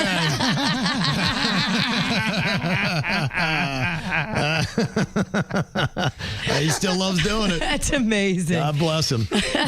Yep. I think he should have read the police report, though. I love his dramatic voice. It's what he's known for. Mm-hmm. I love his delivery. And finally, here, if you are an Eddie Murphy fan, this is topical, Kev. Yep. Being Eddie is coming to Netflix on November 12th. It's going to feature Dave Chappelle, Chris Rock, and Jamie Foxx. That documentary, again, drops on Netflix November 12th. Okay. And that's what's going on in your dirt. It's time for viral audio. They have beautiful hair. They can't hear me because they're listening to Kids Spot. We got weights and fit. There we go. Well, this is kind of an interesting mashup here. Now, Shakira has marked some major milestones with Spotify, celebrating the 30th anniversary of Pies Descalzos on the 20th anniversary of Fijación Oral, Volume 1, and then Oral Fixation, Volume 2. She performed some classics and a new version of Hips Don't Lie, but in this version, she brought in Ed Sheeran. Oh. Hey girl, I can see your body moving, and it's driving me crazy. And I didn't have the slightest idea till I saw you dancing. And when you walk up on the dance floor, nobody cannot ignore the way you move your body, girl. And everything's so unexpected, the way you right and left it. So you can keep on shaking it. Never really knew that she could dance like this. She make a man wanna speak Spanish. Como se llama? Bonita, mi casa, su casa. Oh, baby, when you talk like that, you make a woman go mad. So be wise and keep on reading the signs on my body. Okay. Not bad little mix. All right. Like Shakira sing off next. Yes. Underneath your clothes, there's an endless party. Ed Sheeran also has another interesting song that he did for a school in Brooklyn for an episode of Celebrity Substitute. He was teaching third graders how to turn everyday sounds into music, and he guided them through rhythm exercises and ended the session with an original song about brushing your teeth. I'm brushing my teeth, I'm brushing my teeth, oh yeah. I'm brushing my teeth, I'm brushing my teeth. I'll have a sip of orange juice, sip of orange juice. Okay. It's kind of basic, but all right, it's the point across. He's brushing his teeth. And Miley Cyrus is going to have some new music out. She's got an original song titled Dream as One. It's going to be on the soundtrack of the upcoming film Avatar, Fire and Ash. Wow. The movie is going to be released in theaters on December 12th. She's going to be releasing the song coming up on November 14th. And she co-wrote the song with Mark Ronson, who's done some great tunes. This is called Dream as One. Even through the ashes in the sky, baby, when we dream as one. Okay. Okay, sounds like some dramatic movie music there, huh? Did they call you to see if you wanted to be in the movie? Yes, I know. Avatar looking, something like that. You know what? Give me that money. I'd do Right? it. Absolutely. All day. All day long. Yeah, you let me know, James Cameron. I'm available. Wow, the cost of being a bridesmaid today. It's pretty crazy when you look at the cost and then you look at what people are making. They say the average U.S. monthly rent is about $2,000. And that's about what you're looking at to be a bridesmaid. A month of rent. Yeah, I am so glad that I have aged out of being asked to be a bridesmaid. For a basic wedding now, they say the average cost to be a bridesmaid is between $1,500 and $2,500. It may cost more than your monthly rent to be there for your friend. And they say if you're doing a destination wedding, you're looking at $3,000 to $5,000. And that's not even counting, you got to take her out for the bachelorette party. Mm-hmm. That's going to cost you extra, too. If she does any of the pre-stuff, it's ridiculous. The outfits, the travel, all of it. And they say that it's causing a lot of drama now because as some women are asked, they're declining the invitation to be a bridesmaid. And they're saying, I just can't afford that. You want me to get a dress, shoes, hair, makeup, maybe travel accommodations, the showers, you're right, the bachelorette parties, everything else that goes into it. You're just like, I mean, by the time you are done, especially, could you imagine if they had a bachelorette party and a destination wedding? You were probably looking at $5,000 right now just to do the destination. You throw in you may be spending up to $7,000 if somebody wants to really do it like that. And if you're talking about rent, you have now paid over 3 months of rent to be a bridesmaid. That's why I love couples that elope. Eloping does sound sexier and sexier. A secret eloping is kind of where I think the world's going. Is that what you're going to do? Oh, Virginia. Why do you think he's going to Colombia? Uh-huh. Would you get married and not tell us? There's so many things I do in my life that I do not tell you. Virginia can't believe it. I can't believe it. I can't believe it. I'm shocked. Why wouldn't you tell me? Yeah, I know. I don't get it. I'm so good at keeping secrets. Right. And I never gave you any flack about anything you ever do in your life. You're the only girl in my life that I would be a bridesmaid for. Oh, that's... thank you. By the way... sweet, endearing Virginia makes me very uncomfortable. Yeah, I know, right? How many maid of honor speeches do you think you've heard at weddings, Virginia? Oh, my gosh. Well, every reception I've ever been to, there's a maid of honor and a best man usually giving a speech. Do you think a lot of times those speeches sound pretty similar to one another?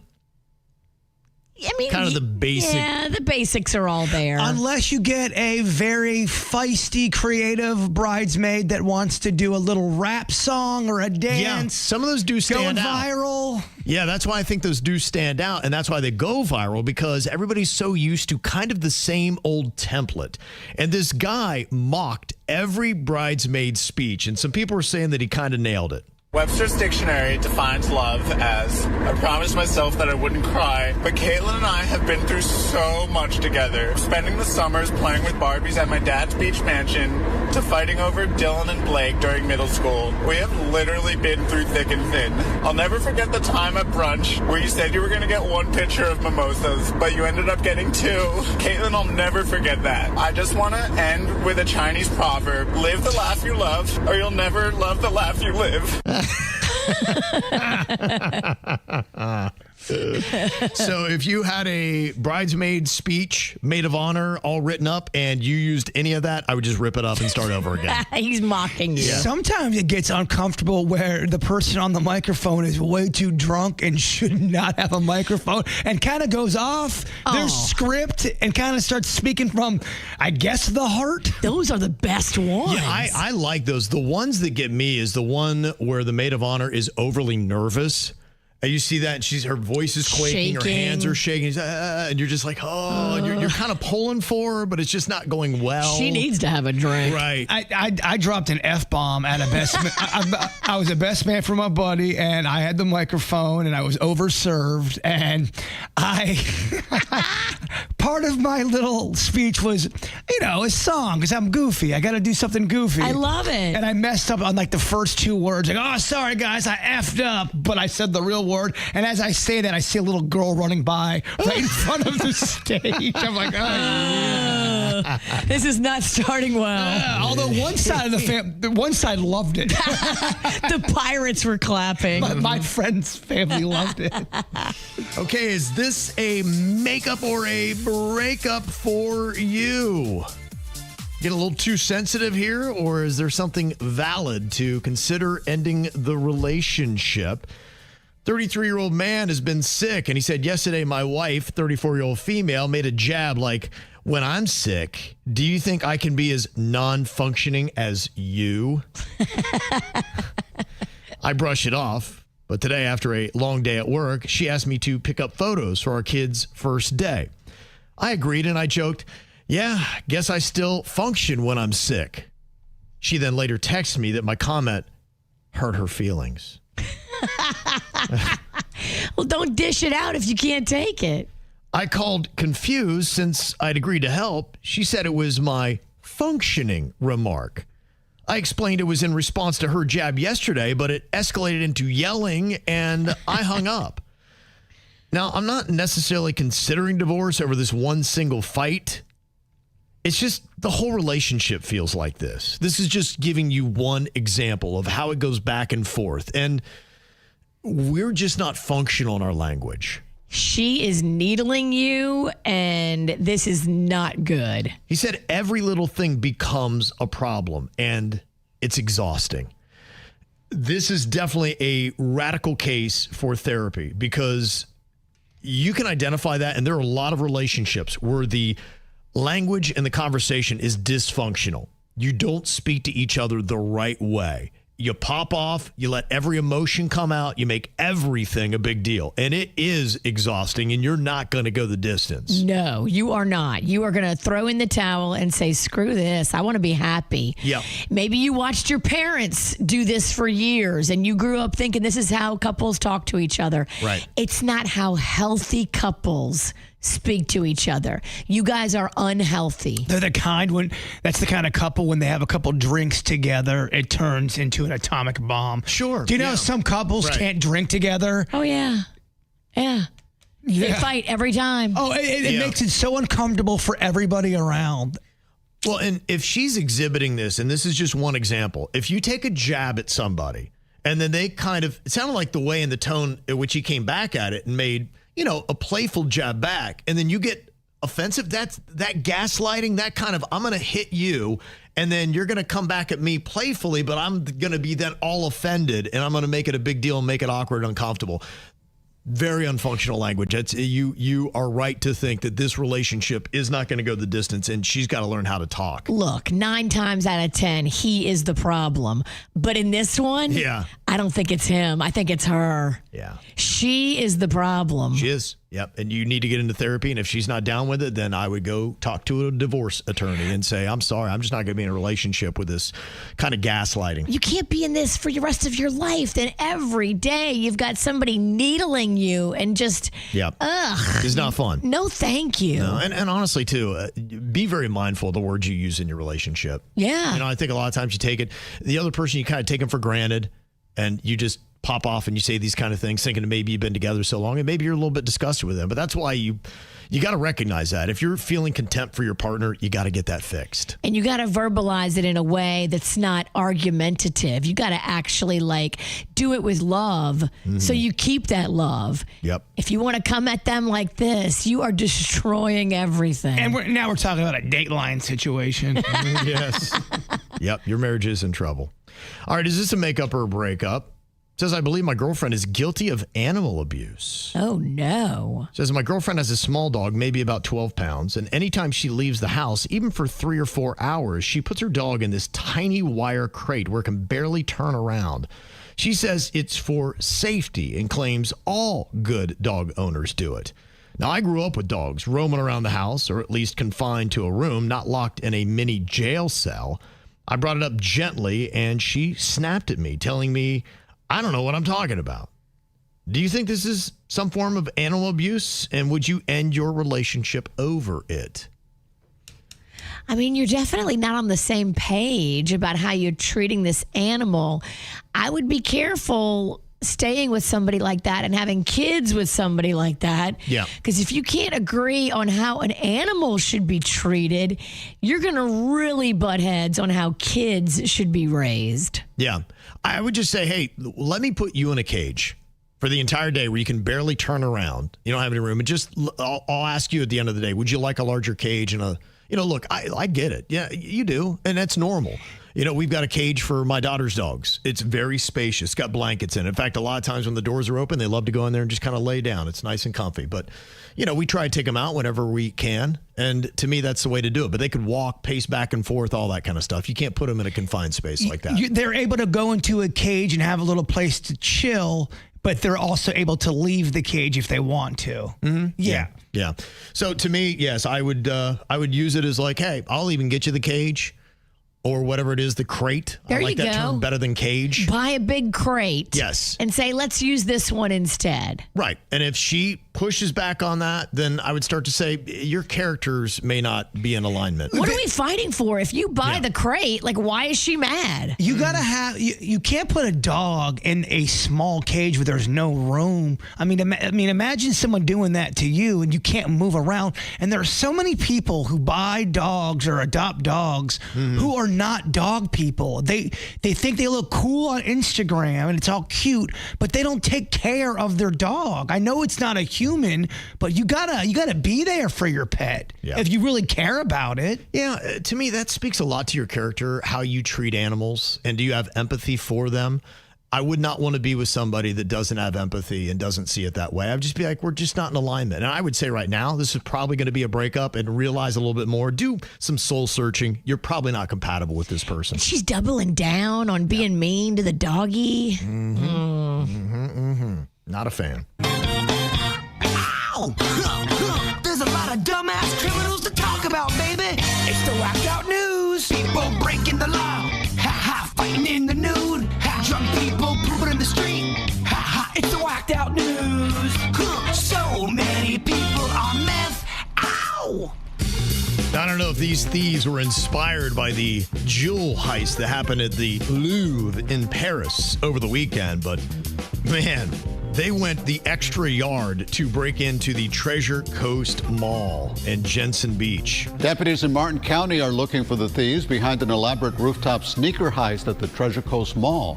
Deputies say the thieves cut their way through the concrete roof of the mall and dropped into the Champs Sporting Goods store. That's crazy. They cut through the concrete and the rebar and all that stuff. How would they know where to cut without hitting electrical lines? And right, exactly. This one sounds like an inside job, too. Okay. That's where they stole hundreds of pairs of Nike sneakers. The stolen merchandise was bagged and thrown over the roof and loaded into a getaway vehicle, but deputies say some of the stolen goods were left behind. Yeah, right on there on the roof, they got an aerial shot of some boxes of sneakers. They said they got about 300 to 400 pairs of high-end sneakers, a lot of Nike, New Balance, estimated to be as much as $50,000 in merchandise they got away with. Dang. Wow. Yeah, the burglary occurred between midnight and 8 a.m. And they said they had professional level tools and they triggered no live alarm. Wow. That's quite a heist.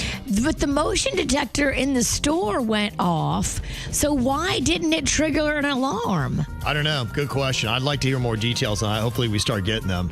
Maybe they only have the doors alarmed. They don't have, like, the motion detector alarmed. You wonder if they're listening right now, the ones that took them. Yeah, great question. They could be. They're coming for you. Put on them sneakers and run. That's right. You better be running. That's Got a lot of peepers on you. You can run far. Yeah. Did you see the piece of space debris that crashed down into Western Australia on Saturday? No. Yeah. It looks like it's probably a spent rocket component. Oh, Maybe a propellant tank or a pressure vessel, something like that. They say most of the debris burns up during atmospheric re-entry or it lands in the ocean, but when it doesn't, you got to say, I mean, what if that crashes down on somebody? We probably should get a better handle on all of our space junk. Yeah, and that's why they say we're adding more junk to space, so this could become a bit more of a problem, just something raining down on top of your head. I know Australia's motto is no worries, mate, but worries, mate. Worries, mate? Yes. Boy, I got to tell you, Disney's having a rough run. Another death. Man died at Walt Disney World just a week after another person passed away at another one of the Disney sites, and just 2 weeks after a third person died at still another Disney venue. Now, the man who has not been identified was found at Disney's Fort Wilderness Resort and Campground on Tuesday. Apparently had a medical episode, and they don't expect any kind of foul play with it. But the death comes after last Tuesday's suicide. That's what happened with that when we talked about the thing that happened at the Contemporary Resort. Yes, There was a woman saw from Minnesota that. that came there, and she was obsessed with Disney, and she's like, that's where I want to end it. Horrifying. And then we had the woman at the Haunted Mansion, who's still there, apparently. Yeah, she can haunt it forever now. Disneyland, yeah. I mean, So- that's kind of cozy. If I'm a ghost, what a great place to live out your ghostly days. Guess so, okay, you're always at Disney. Yeah. And you don't have to pay. I love it. It's amazing. That's the only way you ever take advantage of Disney. A 76-year-old named John Moss had a sign in the front of his Highlands County, Florida house that said, absolutely no drugs allowed on these premises. He just got arrested. What do you think he was arrested for? Drugs. Trafficking. Yep. Boy, he had 32 ounces of blow, 36 grams of oxy, 442 grams of marijuana. He had morphine. He thought he was going to trick him with the sign. So he was a novice. $20,000 in cash and multiple handguns. This guy's 76 and he's dealing hard. Was he trying to be cute with absolutely no drugs here? I think so. You can't get cute. You can't try to throw him off with such an obvious sign. Yeah. But I mean, his crew probably knows he has a lot of drugs there. Like, oh, it's so funny. How badly do you want a larger penis that you would actually get in the back of a 1990s Toyota Corolla to get your procedure done? Oh, man. There was a guy in Thailand, and you're in Thailand on top of it. Yeah. Oh. They busted a guy, and I don't know if to bust him they had to pull him over, but that's where he was doing his procedures. He said, I became interested in this kind of work, so I studied and I developed the procedure as a side hustle to supplement my income. Oh, my goodness. Well, okay, before we judge, how are his stats? What's his success rate? I'm sure the back seat is sterile. I mean, what's he doing, too? Is he in a car? Does he do fix-a-flat? Like, how's he pump that thing up? How do you find this guy? That's crazy. I know. Oh, there he went. He just drove by. Do you have to get a number from a secret? Like, how do you get to that point? I don't know. Somewhere in the underbelly of Thailand. Yeah. Well, they're using AI a lot more in schools. We were just talking about this week on how they do it with education, but they're also using it for security. But like we'd said, AI has its issues, and one of those issues happened at a Maryland high school where a student was handcuffed after AI said he's got a gun. Uh-oh. But it wasn't a gun. Here's a kid talking about it. It was like 8 cop cars that came pulling up to us. At first, I didn't know where they was going until they started walking towards me with guns, talking about, get on the ground. And I was like, what? And we began on my knees and then put my hands behind my back and cuffed me. And they searched me and they figured out I didn't have nothing. Then they went over there to where I was standing, found the bag of chips on the floor. They said that AI detector or something detected that I had a gun, but I was just holding a Doritos bag. Oh, They threw his Doritos on the floor? Yes. Crushed every chip. It's un-American. It is. So apparently AI thinks a Doritos bag is a gun. That's not good. That's kind of a glitch. Yeah, so the school has apologized, said, whoops, our bad. Whoops. Have fun with that PTSD now. Yeah. Go about your biz. Kid can't see a Dorito bag ever again. Y'all now messed up that kid for life. Oh, I but know. hey, no big deal. They asked the AI company, yeah, can you explain that error? And they did not respond. They're still buffering. You're right. Well, there's a Turkish court that ordered a man to pay his ex-wife damages after he saved her number in his phone as, quote, chubby. Oh. But you had to pay damages for that? It's his phone, right? You can call her whatever you want, right? It is your America, phone. at least. But did she see it one time? I guess And it then came out sue of the him? divorce, yeah. You can. Oh my gosh! I wish we had that rule here in the States and have so much money. Wow, how about that? Well, they had an awkward moment.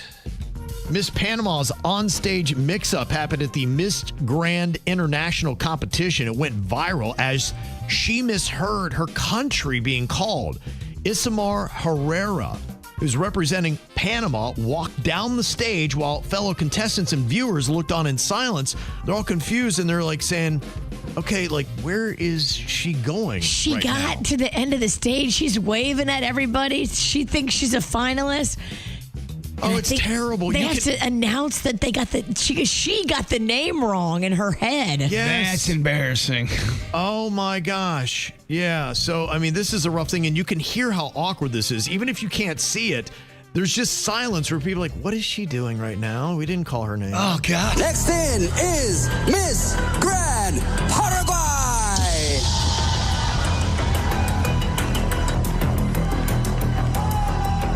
People are like, what's going on right now? Why is she doing that? Congratulations to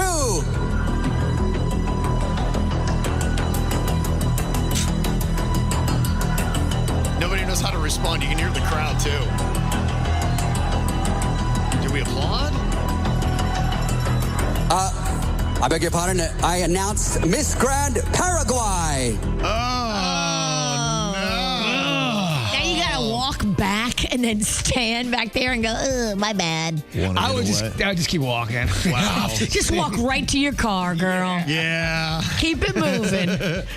Yeah, I think I'm kind of over it. I don't think I'm walking back on the stage. No. I think you got to walk off the stage. You gotta find a back exit. Yep. Dip. Just walk right out, baby. That's it for me. We have heard so much about this Epstein list, and we're doing our best to kind of name off some of them because an official list is not necessarily coming out. But the other day on the After the Show, kind of went through, there was a billionaire that they've kind of outed a bit for his connections to Jeffrey Epstein and how much he was doing. It sounds like that is a guy that needs to be brought to justice. Also talked about Ehud Barak, a former Israeli prime minister, very suspect, and he's denying the allegations, but it would be nice to have all the evidence presented against him. But these are some of the big, powerful names that we've been hearing about should be on this Epstein list, and they're legit. You know, you put that with Prince Andrew and everybody else, and you're like, going, okay, you know what they're saying, it does sound like it's got some validity to it.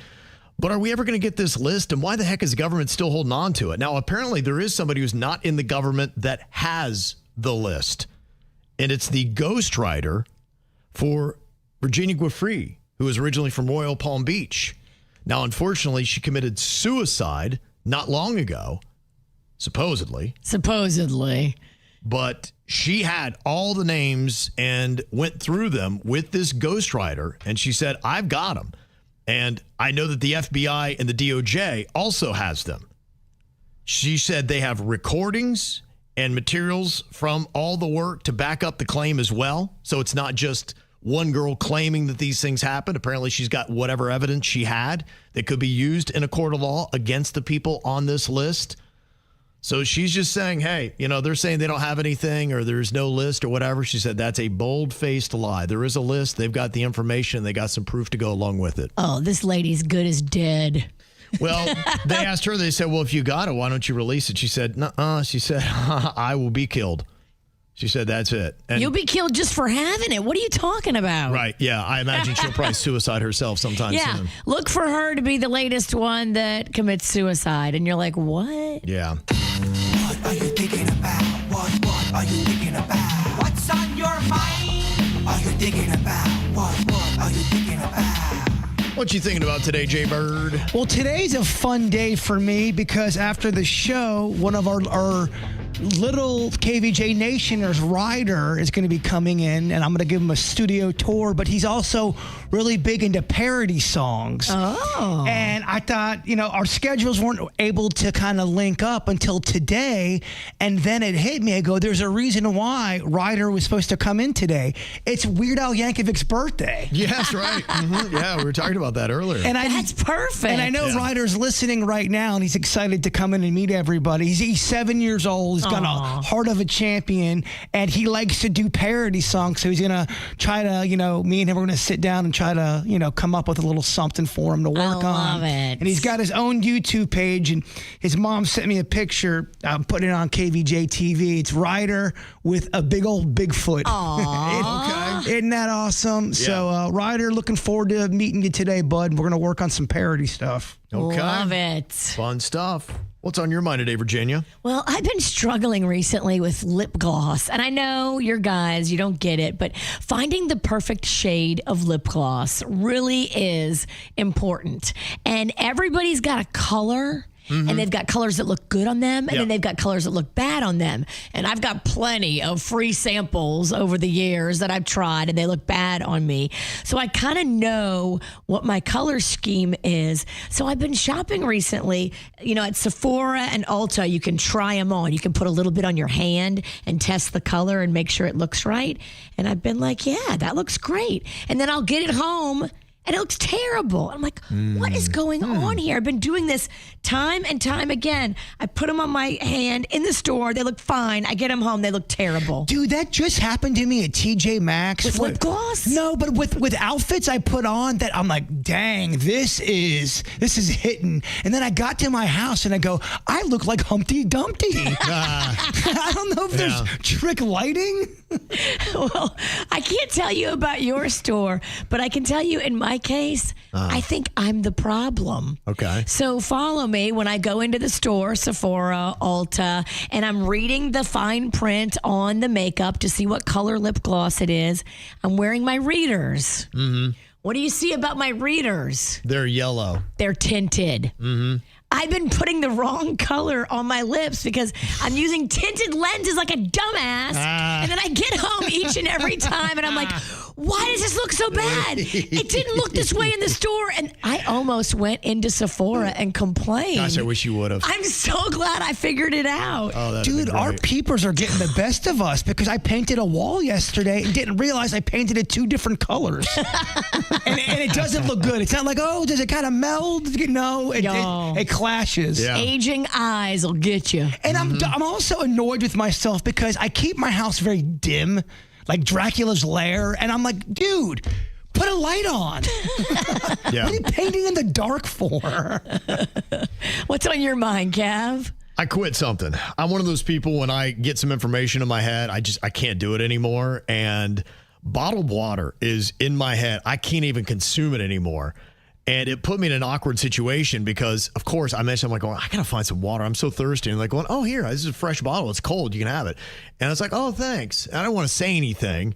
And so I have it. I'm holding on to it. And then after a while, they're like going, I thought you were thirsty. You going to drink it? And I was like, I'm afraid of microplastics. I had it later, like going, all right, well, then why'd you even take it? And I was like, well, and I get into this awkward position of having to justify myself. But I didn't want to say, because it'd be like going, no, I don't drink water out of plastic bottles. But that's one thing I can't do anymore. Yeah, they're either going to call you pretentious behind your back or a little B. Well, I'm right there with you. I don't want you to give me a bottle of water. I'd rather you give it to me out of the tap. Yeah. Because now it's in my head that this bottle of water has sat on trucks in the heat. Right. And the bottle plastic melts into the water. And now basically I'm just drinking a credit card. So should we just get used to the fact that we're going to be drinking amoebas? That's the way to go. Drinking tap water, yeah. Oh, tap. Yeah, I like. Well, we do the filtered stuff. I am. I'm a little bougie. I'm a little spoiled now because we got a little filter, and I like that. And it's great. I do too. I have it at home, the filter on my house. Yeah. But when I'm out and about, right, I would much rather you give me tap than bottled because now I'm microplastic horrified. Yeah, and this is the article that did it for me, so I'm going to plant it in your head as well. They say people who drink bottled water ingest 90,000 more microplastic particles each year than those who don't. 90,000, he said. 90,000 more. Yeah, they say already you're getting anywhere from 39 to 52,000 microplastic particles per year just with everything else that you're consuming. But if you go with these single-use water bottles, you're getting a lot more because a lot of times they're made of cheap, low-quality plastic, too. Of course. They're trying to save a penny when they make this thing. And they say anytime they're manipulated or even exposed to heat or sunlight, Whether they're being manufactured, transported, squeezed, or just left out in the sun or inside a hot car, the microscopic bits of plastic are breaking free from the bottle and leaching itself into the water. I can't imagine why we have so much cancer now. So would you say that it's probably healthier for me to drink whiskey from a hard bottle than water from a plastic bottle? I would rather see you drink whiskey from glass. What do I do, Kev? If you're trying to avoid plastics, yeah, your philosophy is right. Now, they say once inside the body, microplastics never leave. Once they're in, they don't come out. They go through the bloodstream, collect in organs, and even cross the blood-brain barrier. Oh, no. Maybe that's why my knees make so many noises when I walk. They're plastic knees. You sound like a plastic kid's toy. All we did was eat from plastic. They say that they've been linked to chronic inflammation, hormone disruption, neurological disorders, and other health problems. And they say we don't yet fully understand just how damaging it is, but there are a lot of things that are trying to explain going on in our society. Increased rates of cancers and other things happening, especially in younger people. And they're saying, what is it? This could be a contributing factor. Increase of paranoia. It makes you paranoid about everything. Somebody put it in my head the other day about these K-cups, the coffee K-cups. What's that coffee stored in? A little plastic container. Let's put some boiling hot water in it and see what happens to the plastic. Oh, plastic's in your head. Figuratively and literally. Yeah, you're right. You know who doesn't do that? Nespresso. Theirs are in little metal containers. Okay. So metal is better than plastic, right? Until Kevin comes out with the whole article, metals are killing. Yeah, people were getting on me about my chocolates, saying, you know how many metals are in chocolates? I'm like, I can't, I can't. And I'm trying. I can't. Dude, at the end of the day, order a pizza. We know too much. Yeah, we know too much. It's going to drive me crazy. I have to stop reading. It's the worst thing ever. America has chosen a favorite sandwich. What do you think that sandwich might be, Jbird? I personally think it's grilled cheese. Okay. I think it's fried oyster po' boy. Oh, yeah. Okay. That's what I be getting down with. Okay. All right. Well, I'll tell you, one of you is correct. I can't believe Virginia's right on this one. I know, right? 61% of Americans say the grilled cheese is their favorite sandwich. That puts it at number one. I got to give the Witcher just due here. Virginia makes a phenomenal grilled cheese. She really does. Yeah. I would put it up against any of your Zagats or any of your Michelin stars. I think it's that good. Okay. Thank you. Do Michelin restaurants do grilled cheese? I think they could, and I think they should. I think when fine dining is playful and does things you don't expect, that makes it exciting. Right. Well, it could be interesting. I love that. You could make I'm sure they'd have to throw truffle in it, but yeah. Ooh. I hate truffle. Oh, truffle grilled cheese. You got me. Bully ingredient. But they do make fancy grilled cheeses. They also broke down how you make and what their preferences are when it comes to grilled cheese. 68% of Americans say the perfect grilled cheese sandwich includes more than one cheese. Oh, fancy. When it comes to the bread, number one is white bread. I mean, it's not. You make me a wheat bread grilled cheese, and I don't know if we're speaking again. Did you get down on that sourdough that I gave you? That's why I'm moving real slow today. He got a sourdough hangover. I got a bread hangover. I tore into that thing like a badger. You ate the whole loaf? There's not much to minimal survivors. That is a good bread for grilled cheese. Sourdough. That was the second choice behind white bread. Then multigrain and brioche. They don't even have it on there, but I would tell you, inside out, King's Hawaiian roll. That's what I use, and it is phenomenal. Anything like that or a potato type of bread, man, you are living in grilled cheese heaven. Cut it inside out, though. You want to flip it so the crust is on the inside, and that's where you put your cheese, and then you grill with a lot of butter. Okay. The outside, which is really the inside, but now it's the outside. Okay. When you make a stack of them, I get giddy like it's Christmas and I'm 7 years old. She loves a triple layer. Yeah. I like 8 sandwiches. 71% of Americans say buttering the bread delivers the best crisp on the outside, but 12% of people swear by mayo. No. My mom used to try to trick me. And I'm like, Mom, you're lying. I know you're lying. I know you used it with mayo and not butter. And if you're going to lie about this, what else are you lying about, woman? I could always tell, though. Like, you made it with mayo. How dare you? And then one time I caught her because the mayo jar was in the trash can. Evidence, Your Honor. Oh, You got to cover that with newspaper or something. She didn't even try. She's just sloppy. 9-year-old Jbird was beside himself. Crushed. 75% of Americans don't feel confident that they can make a solid grilled cheese sandwich. And I think a lot of people in restaurants can't make a solid grilled cheese anymore. You're right. It's not as easy as you think. Well, you can't make a toasted cheese sandwich and come at me and tell me that's grilled cheese. Grilled cheese needs to have a skillet or a griddle and melted butter as you're searing the outside of your bread. I'm not saying it's hard to make, but you have to take pride in making a good grilled cheese because Amen. a lot of people go through the motions, almost like, grilled cheese. I wanted to make a steak with beluga. And it's just not, not fancy enough sometimes. I think it's probably boring to make, I'd imagine.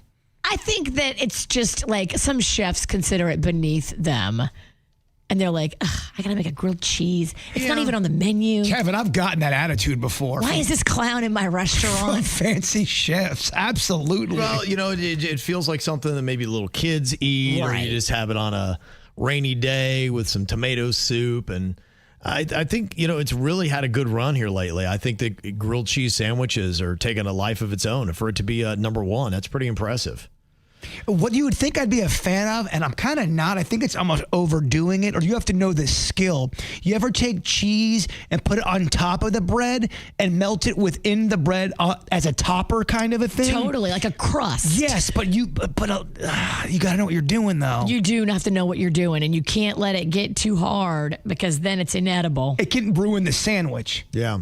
Grilled cheese at number one. The other one's in the top 5. Chicken sandwich, turkey, ham, tuna. No love for that BLT? Did not make the top 5. Egg salad? Peanut butter and jelly? Nope, not top 5. And my list would look very different. What's your list then? Top 3. Muffalata.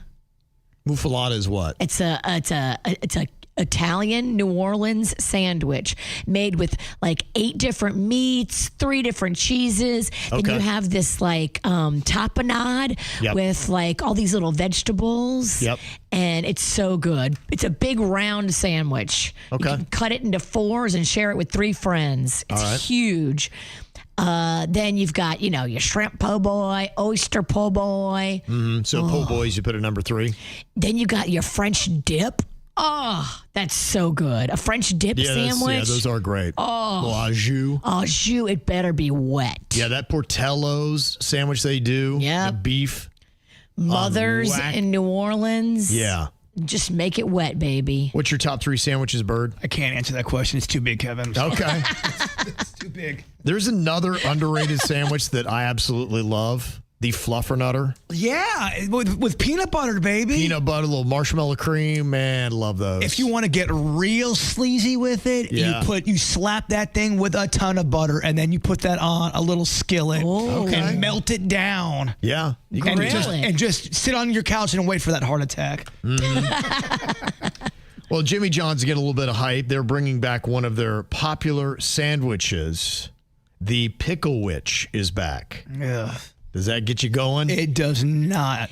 No bun, pickle instead. The balance isn't right for me because it comes off too pickly, and I like pickles. I love pickles, and that's too much pickle. Okay, yeah. Well, if you like it, it's now available in 6 different varieties at Jimmy John's. Can you think of a justifiable crime? Something where, it's a crime, it's illegal. You technically should go to jail, but would you put somebody in jail for doing something like this? An example would be the person who steals food to feed their family. Do you put that person in jail, or do you just give them some free food? You say, hey, look, you could have gone to a food bank maybe, but you can't steal it. So what do you think? I give him a slap on the wrist, and I look the other way. Okay.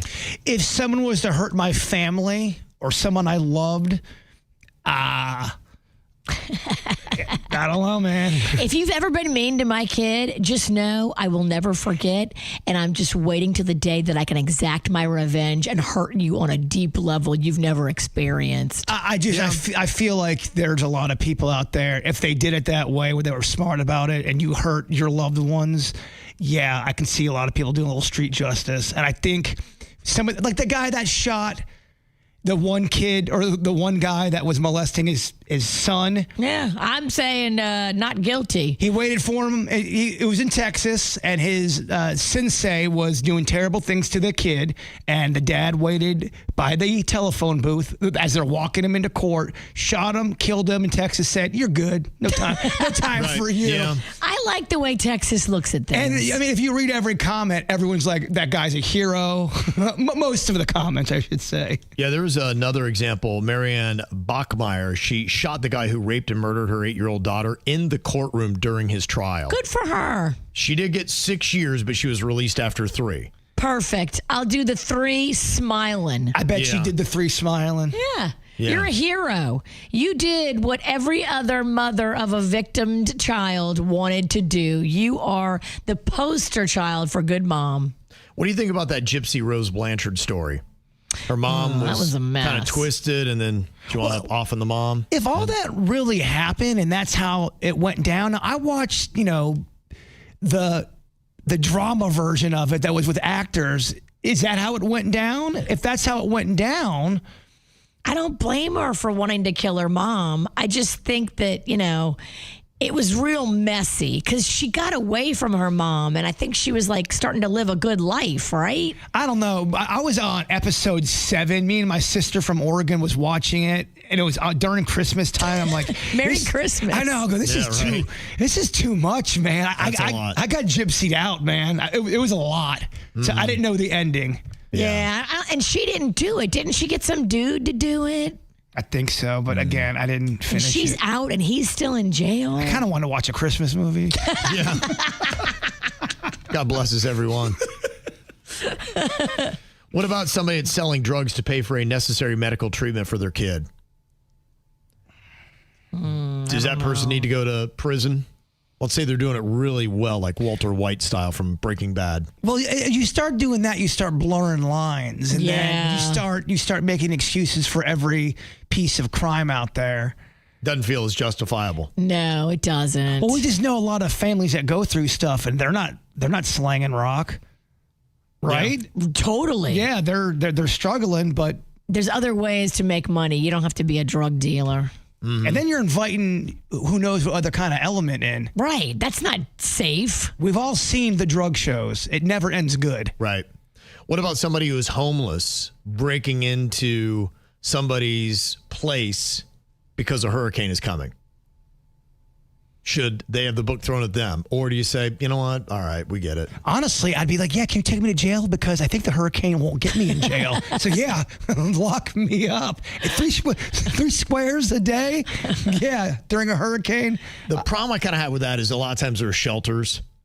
And I'd be like, yeah, you know what? You had an option. To me, it's when you don't have an option. Right. When you do have an option and there's something you could do, I'd be like, yeah, it's still, sorry, man. I get it. It's a good excuse, but it's going to be breaking. And I think during times of natural disaster, and people are desperate, maybe they couldn't get to the shelter. Maybe the floodwaters came too quick, Yeah. I kind of look the other way during a natural disaster. What do you think about the hacker that leaks government documents exposing corruption? Is that a justifiable crime? Oh, they're going to make sure it's just. I love it. I think when somebody tattles on somebody doing bad things, I think it's a good thing. I think we should have more people tattling on bad politicians. Now, you'll have to live internationally, but there are a lot of people who regard those people, and it's happened before, as somewhat of a hero, saying thank you. The only people that don't like them are the people they ratted out. Well, that's what I'm saying. They're going to find a way to make sure you pay for that crime. Another thing that has happened too, I saw this one guy, he said that his parents were terminal. They were both in pain and they said, please end our lives. And he smothered his parents, he said, at their request. Now that got a little bit dicey. And to me, you would have to get a recording and all that. But let's say you did have that and your parents like, yes, we approve of this. We want our son to end our suffering. Smother? Yeah. We can't find a different way than that? There's got to be another way. That's what he did. I think it was their request. That's how they wanted to go. Smother? Yeah. No one wants to be smothered, Kevin. I don't know. Unless they're hash browns at Waffle House. But if me and you were, let's say we're stuck on an island and I got bit by a shark and I'm bleeding out, but I'm still holding on. It's day 27 and I'm like, Kev, I can't do it no more. You gotta off me. Yeah.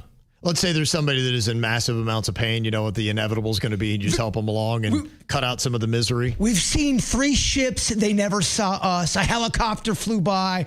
Hope is low right now. Yeah. We had no food. Right. Kevin, I can't. Will you do it for me? I don't know if I'd have the capacity to do it. Honestly, that would be There's no way. Go a different level. I think what I would do is I'd set it all up, be like going, hey, I got it all ready, but you got to make the move. It's you. Yeah, you got to smother yourself. Hey, I don't know. There's a rope hanging right over there. Hold your breath. Yeah. First of all, I'm not going to ask for a smothering. Find a coconut or something. Bump that off your noggin. I'm not going to do that either. With my luck, it will take 19 tries. Yeah. Uh-huh. Okay. It's interesting concepts on what you would say. Yeah, you get a pass on that one. And nope, sorry. Prison time for you. They say 23% of employees in America didn't take a single vacation day in the last year. That's 1 out of 4. Dang, not even one? Not even one, no. 43% of workers say they felt like they have too much work to justify taking a vacation. 30% have worried about falling behind, and so they don't. I'm telling y'all, you're going to get burned out. What are you doing? They say 29% of workers have felt guilty or pressured to appear committed at their jobs. And so maybe you have a boss that's like, oh, vacation, huh? All right. Yeah. 25% of workers say their manager would likely respond in a discouraging manner if they asked to take a full week off. And then 33% of employees say they really don't even think they have enough PTO to take a proper vacation. So, I mean, imagine you wind up winning a 5-day Caribbean cruise. You're like, no, can't do it. If your boss won't let you do it, it's time for a new job. He should be excited, or she should be excited for you that you want a trip. I know. I hear you. I think it's just kind of flipped a bit. Remember when they couldn't get people to work, and now they say it's kind of on the other end where people are holding on to their jobs and clutching onto them, afraid that they're going to lose their job and they're not going to find another one, or another one is good. Dang. So that's maybe why they're not doing it. Reminds me of a person I know named Ebenezer Scrooge. Yeah. Feels very Scrooge-like. Very. Yeah, but you got to take care of yourself. And honestly, you're a better employee when you're taking vacations. That's a message to the employees and the employers. Okay, I'm out of here. That's right, Bird. He packed it up. There you go. I just told you. Anybody here going to be turning up their weekend a little bit early on a Thursday? I'm trying to turn my weekend down. Okay. No thanks. Not me. Thursday? No, I can't do it. Now, catch me Friday, Saturday. Yeah, let's get loose. Okay. You going to be around? I am. I got to see what happens today with the mold cowboy.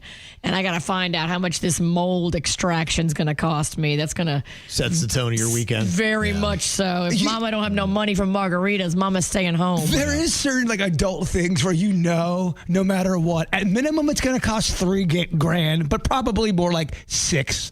Oh no! If it's that, me and the mold cowboy gonna wrestle. I like to see that. I will fight him in the driveway. Okay. Throw mold in his face.